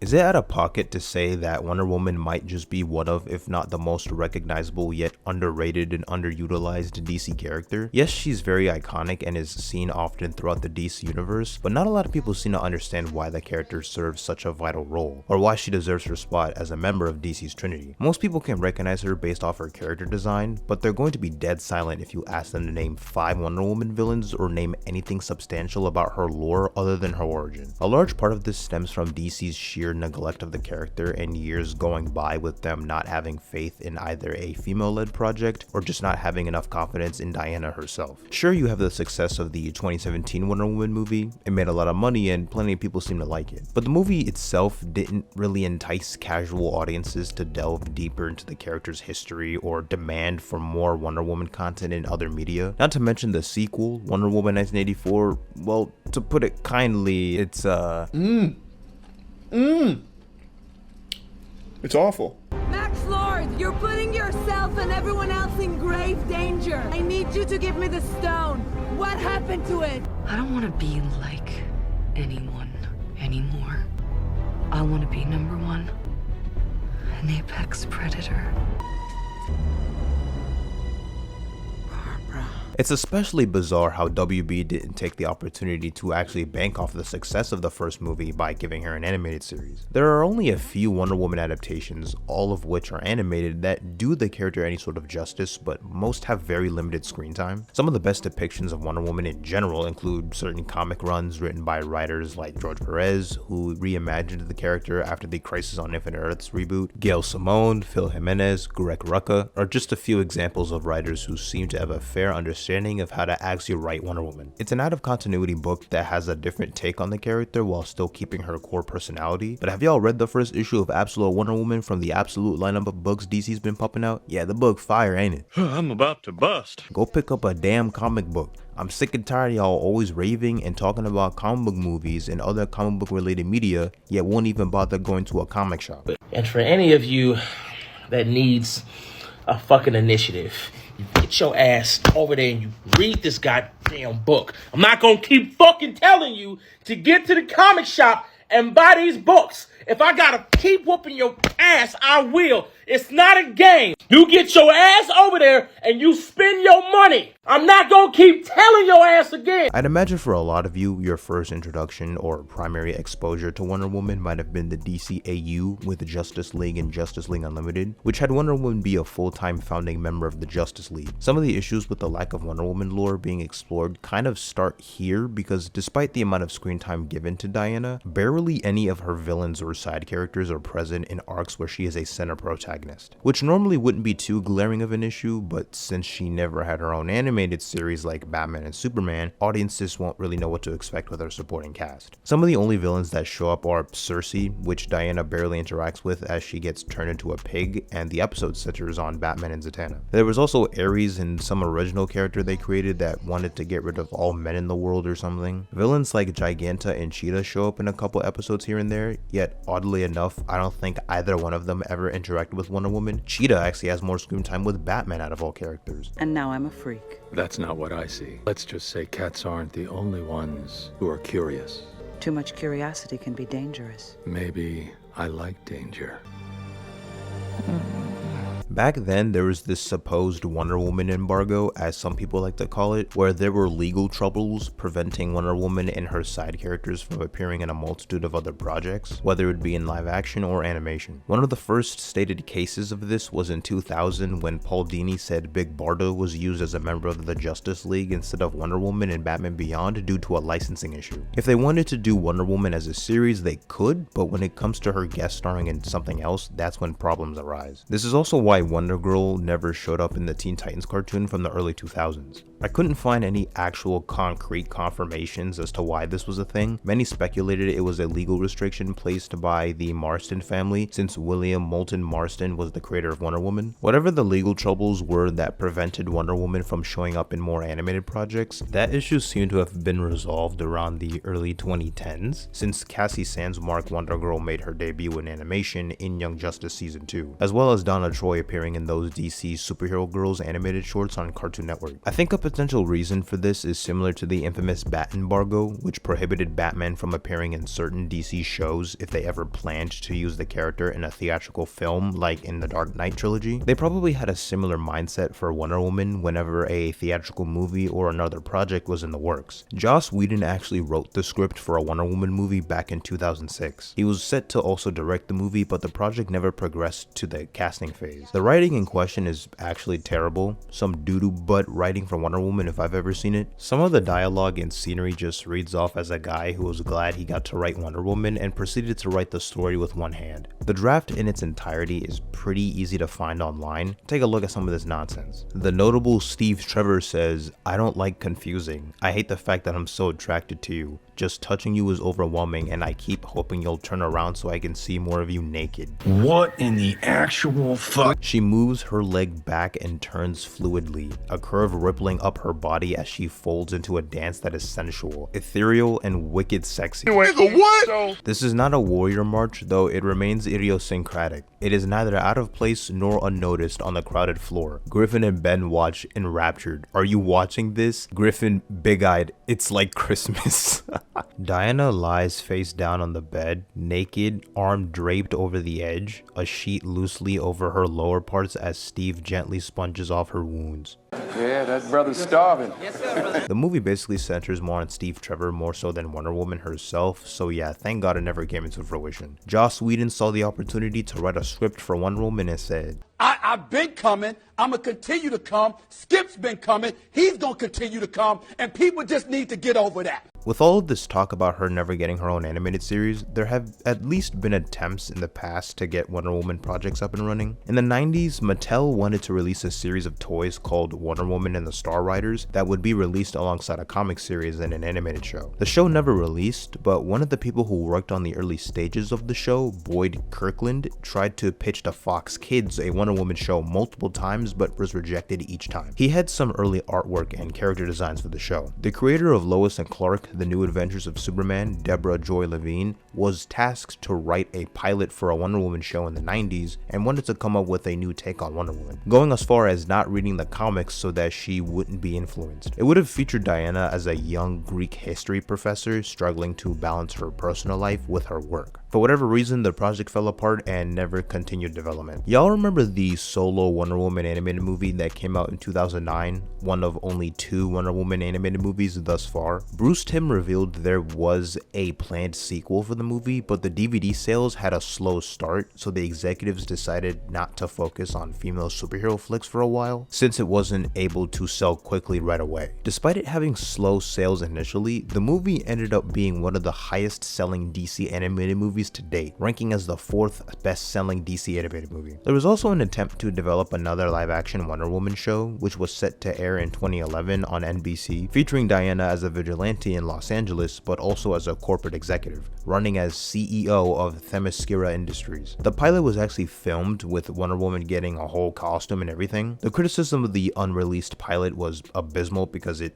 wasn't good, and NBC ended up canceling the whole thing. In 2012, the CW planned to develop a Wonder Woman prequel series called Amazon that would focus on Diana's origins. So essentially, it would have been Wonder Woman's equivalent to Smallville, so to speak. However, in 2014, it was announced by The Hollywood Reporter that the show would no longer be in development. The animated Tomorrowverse had a movie titled Justice Society World War II, which featured Barry Allen in the present day from Earth 1 traveling back in time to Earth 2, where he encounters Wonder Woman and the Justice Society fighting in World War II. The producer of the film revealed that he was initially working on a Wonder Woman animated series set in World War II, but as per usual, the executives didn't think Wonder Woman could stand out on her own, as this idea was in the works before the DCEU film came out, so it eventually morphed into a JSA movie with Wonder Woman as a leading role. Some problems with adapting Wonder Woman have to deal with comic writers or creatives struggling to pinpoint what makes Diana so special and why it's intriguing to explore her stories.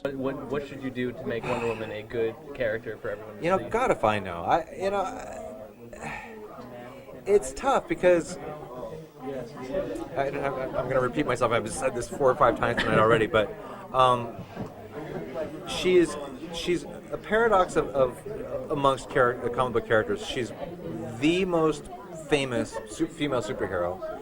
She's, right up there with Superman and Batman in terms of, DC characters.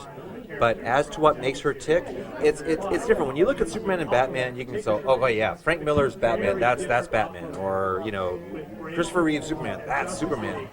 With Wonder Woman, you can't really do that. It's like, I like the Linda Carter Wonder Woman show a lot, but it's not really what makes Wonder Woman what she is. I mean, she's powerful. I mean, these are good things about her. At the same time, it makes her a difficult character to work with dramatically in a story. Is that she's strong. She's a kick-ass warrior, but she's also compassionate. She's wise. So it's like she's headstrong, but she's wise. It's like, well, how does that work? She kind of. It's like all of these things that are attributed to her in the comics are paradoxical. But yeah, what made you want to do Wonder Woman, or was Wonder Woman kind of one of those things where someone said, "Why don't you do Wonder Woman?" I have to say I wasn't looking for Wonder Woman for sure. In fact, I would say I was looking not to do Wonder Woman because I've written her a few times and I mean I like my issues I've done with her. I did some Batmans with her. She was super fun. She was in Heroes in Crisis a little bit, and mostly I was like, I don't have a feel for this character. She's very hard to write. I write her just naturally. I write her with an accent. I don't know why. I probably from watching the obviously from the movies. But in my head, she talks a little bit. She has kind of a Greekish accent, and and people are like, "Why does she talk so silly, Tom?" I've seen, and so there's that. And Wonder Woman has never been. I mean, I'm just to be super honest with you. Like I've now read a ton of Wonder Woman comics, but I was never a regular Wonder Woman reader. I never, as a kid, I didn't have her on my pull list. The hesitance to explore Wonder Woman's vast mythos leads to a lot of misconceptions and negative biases towards her. Since many people are unfamiliar with her lore, casual fans often make blatant assumptions that because it is barely explored, it must be bad or uninteresting. Hell, even I've said some nonsense on the technological advancements of the Amazons in Themyscira, for example. Why on God's green earth would Lex Luthor of all people praise Wonder Woman like this? Talking about some, they've solved so many of our society's ills like lagging technology. Like, dog, they're not Wakanda. They're not that technologically advanced of a nation at all. Ah, yes, because swords, shields, and bows and arrows are just peak technological advancement. What the fuck is this nigga talking about? Yeah, I don't know what that Negro was yapping about. Themyscira, in a visual sense, has a more ancient aesthetic or vibe to it, but the Amazons carry some crazy technology and magic in their arsenal. It depends on the era, since DC flip-flops on Wonder Woman's continuity and lore constantly, but some examples of advanced technology include a literal tractor beam, purple healing ray that can be used during surgeries. There's also the magical basis of the Amazons' existence, like the Well of Souls, which reincarnates women who died in acts of violence on man's world into the Themysciran sisterhood. I'm pretty sure that idea was established in George Perez's era of Wonder Woman. You've got gifts from some of the Greek goddesses themselves, such as magical spheres from Athena, which allow the women from Themyscira to communicate across great distances. DC changing her origin and abilities throughout the decades also doesn't help in people's ignorance on who she is as a character. Is she born from clay, as it was established in post-crisis DC Comics, or is she the daughter of Zeus, which was established in the New 52? She's not. Is she around the same age as Batman and Superman, sometimes being depicted as slightly younger than the both of them? Or is she thousands of years old and immortal instead? Is she in her early 20s, like in the New 52, or was she actually born a few hundred years after 1200 BC? There are several reasons as to why she deserves more glaze, and Wonder Woman slander in modern day should not be tolerated. Firstly, she can box, she can scrap. People have the general idea that she's a skilled combatant, but I think some really underestimate her combat ability. Wonder Woman is consistently regarded as one of the best hand-to-hand fighters in the DC universe. Her combat speeds are nothing to sneeze at. She points out how Superman, for example, is faster in raw speed, but she would be faster in a combat scenario due to her being a trained warrior since she was a child. And her reaction speeds are a result of just sheer muscle memory. To clear this up, Batman makes the comparison of who's faster between Usain Bolt and Bruce Lee. One of the coolest showcases of her skill set is when Wonder Woman ended up blind for a short period after her battle with Medusa. The Justice League wanted to evaluate her to see if she's still up to the task of being a League member. She's able to hold her own pretty well in a sparring match, blindfolded against several members of the Justice League at once, which included the likes of The Flash, Plastic Man, Martian Manhunter, and Black Canary. Superman and Batman are watching from above, with Superman noting how well she's doing, but Batman states she's having trouble with the Flash's speed. Immediately afterwards, he realizes Diana is adapting and can sense the changes in the air pressure around her as the other League members move. Even without her sight, she's able to tango with powerhouses like Plastic Man and Martian Manhunter, along with being able to react fast enough to deflecting bullets at point-blank range. Yeah, everyone held back against Wonder Woman except for Batman, but it's still an impressive feat regardless. I'd say it's pretty significant if Batman's contingency plan for Wonder Woman isn't through traditional means like, just throw this device at her to knock her out or something. Batman developed a VR chip that would be inserted into her brain to make her believe she was fighting an opponent of equal strength and engaged in a never-ending battle. Basically, it would be a waiting game where she fights an imaginary opponent until her heart gives out, as she never backs down from a fight. Agamemno contingency, file codename Olympus. Diana is a good friend, which is just one reason it would be difficult to face her in combat. should she turn against the League. It's not a thought I relish. But if it must be done, the following strategy could be useful. If she could be convinced that she is fighting an equal, she could then theoretically be trapped in an unending cycle of combat against a phantom opponent. Must investigate feasibility of neural virtual reality technology. At one point in time, Batman and a couple of other Justice League members got ambushed and captured by the Injustice League. Once Batman escaped, he focused on rescuing Wonder Woman first, as he described her as the best melee fighter in the world. Animation, I think, best encapsulates her fighting prowess, whether it would be in a few animated movies or the Justice League Unlimited series. Y'all remember when Wonder Woman was mind controlled thanks to roulette and fought a bunch of other heroines in a cage match? Hawkgirl knew real quick her, Huntress, Black Canary, and Vixen were getting mollywopped. She tried to skedaddle out of there ASAP.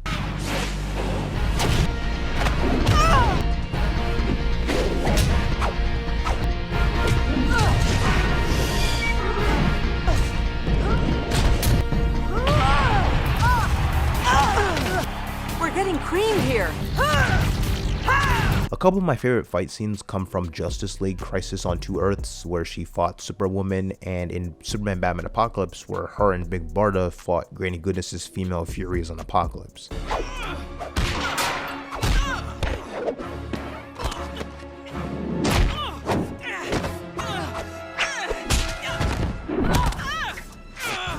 Submit.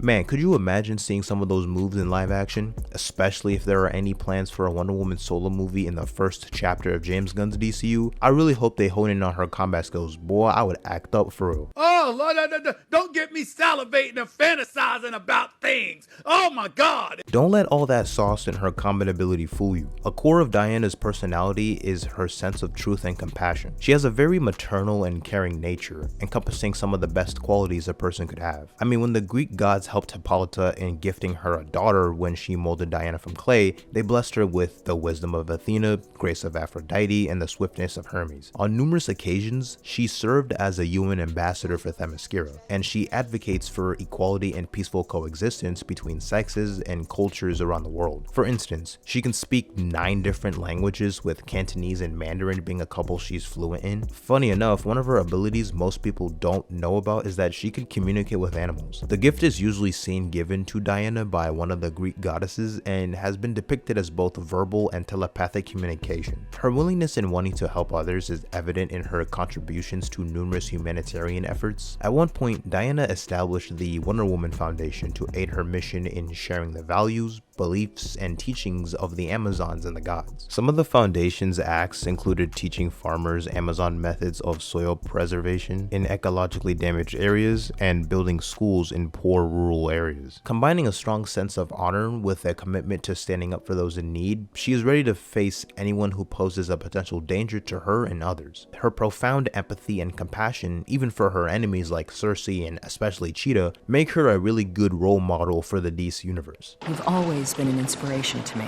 Barda, seriously, Diana, when someone brings hope to another person, it's a gift. She could literally spend time trying to connect and understand someone who was locked up in a specialized prison cell for trying to kill her in hopes of becoming more of a friend. I've seen people argue and complain about Wonder Woman being an overall boring character and that she's a very stoic figure who isn't relatable since she has so many redeeming qualities. Yeah, can we stop trying to downplay prominent heroic figures just because they seem innately flawless on the surface and don't have complex morals? From now on, I'm gonna need any and all Wonder Woman and Superman slander to be eradicated. Leave it, let it lie.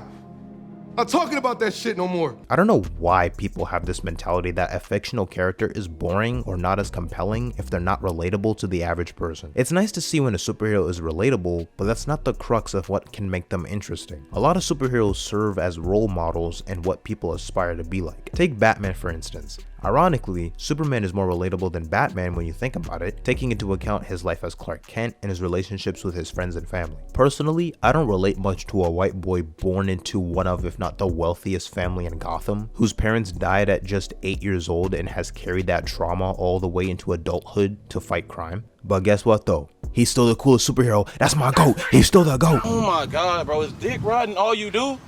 No, I'm Like, saying you literally got that nigga dick in your mouth right now. I see it. I pray none of you view the Injustice version as representative of how Wonder Woman is depicted in the source material. That iteration couldn't be further from how Diana would truly act in any crisis situation. No, Wonder Woman does not have a hard-on for Superman. No, she would never allow one of her close friends to become a dictator, considering her primary mission is to use her knowledge to spread peace and love in man's world. But the dick riding Wonder Woman was doing was severely unneeded. I understand that the entire point of her character is to goad Superman on and tell him, yes, Superman, I think you should kill those prisoners, Superman. Yes, you have the biggest wee-wee, Superman. But the way that she does it with so much grimace and attitude just never fails to piss me off. If Wonder Woman sees one suffering through grief or anguish, she's the type to lend out a helping hand regardless if you were once considered a friend or an enemy. She's not the type to manipulate one's grief to further create a warpath and rule with an iron fist. If this is how you see Wonder Woman because of the Injustice games, please pick up a comic, just one, God forbid bootleg some online if you have to. What, too soon? Damn, my fault, OG. My fault, OG. No, ain't no my fault. Run your pockets, yo. Regardless of whether the next adaptation is seen in animation or eventually a live-action appearance in James Gunn's universe, I think it's important to incorporate the fantasy elements. Many of Wonder Woman's teachings and acts of kindness stem from the Amazon's knowledge of the Greek gods, and many of her weapons have been granted by divine power. Her ties to some of those characters I think helps her stand out from the dozens of other superpowered individuals in DC lore. Her being an ambassador for peace is something that does not get explored enough in media. Yes, you see her adopt some of her known traits in wanting to advocate for peace, but you never really see her as an actual ambassador for Themyscira. There's especially a lack of love for her rogues gallery. Have her go head to head with powerful telepaths like Dr. Psycho, powerful godlike characters akin to that of Cersei and Medusa. Wonder Woman is a cool character with a rich history that, if actually adopted with care, might convince general audiences that they've been missing out on some good content for a good while now.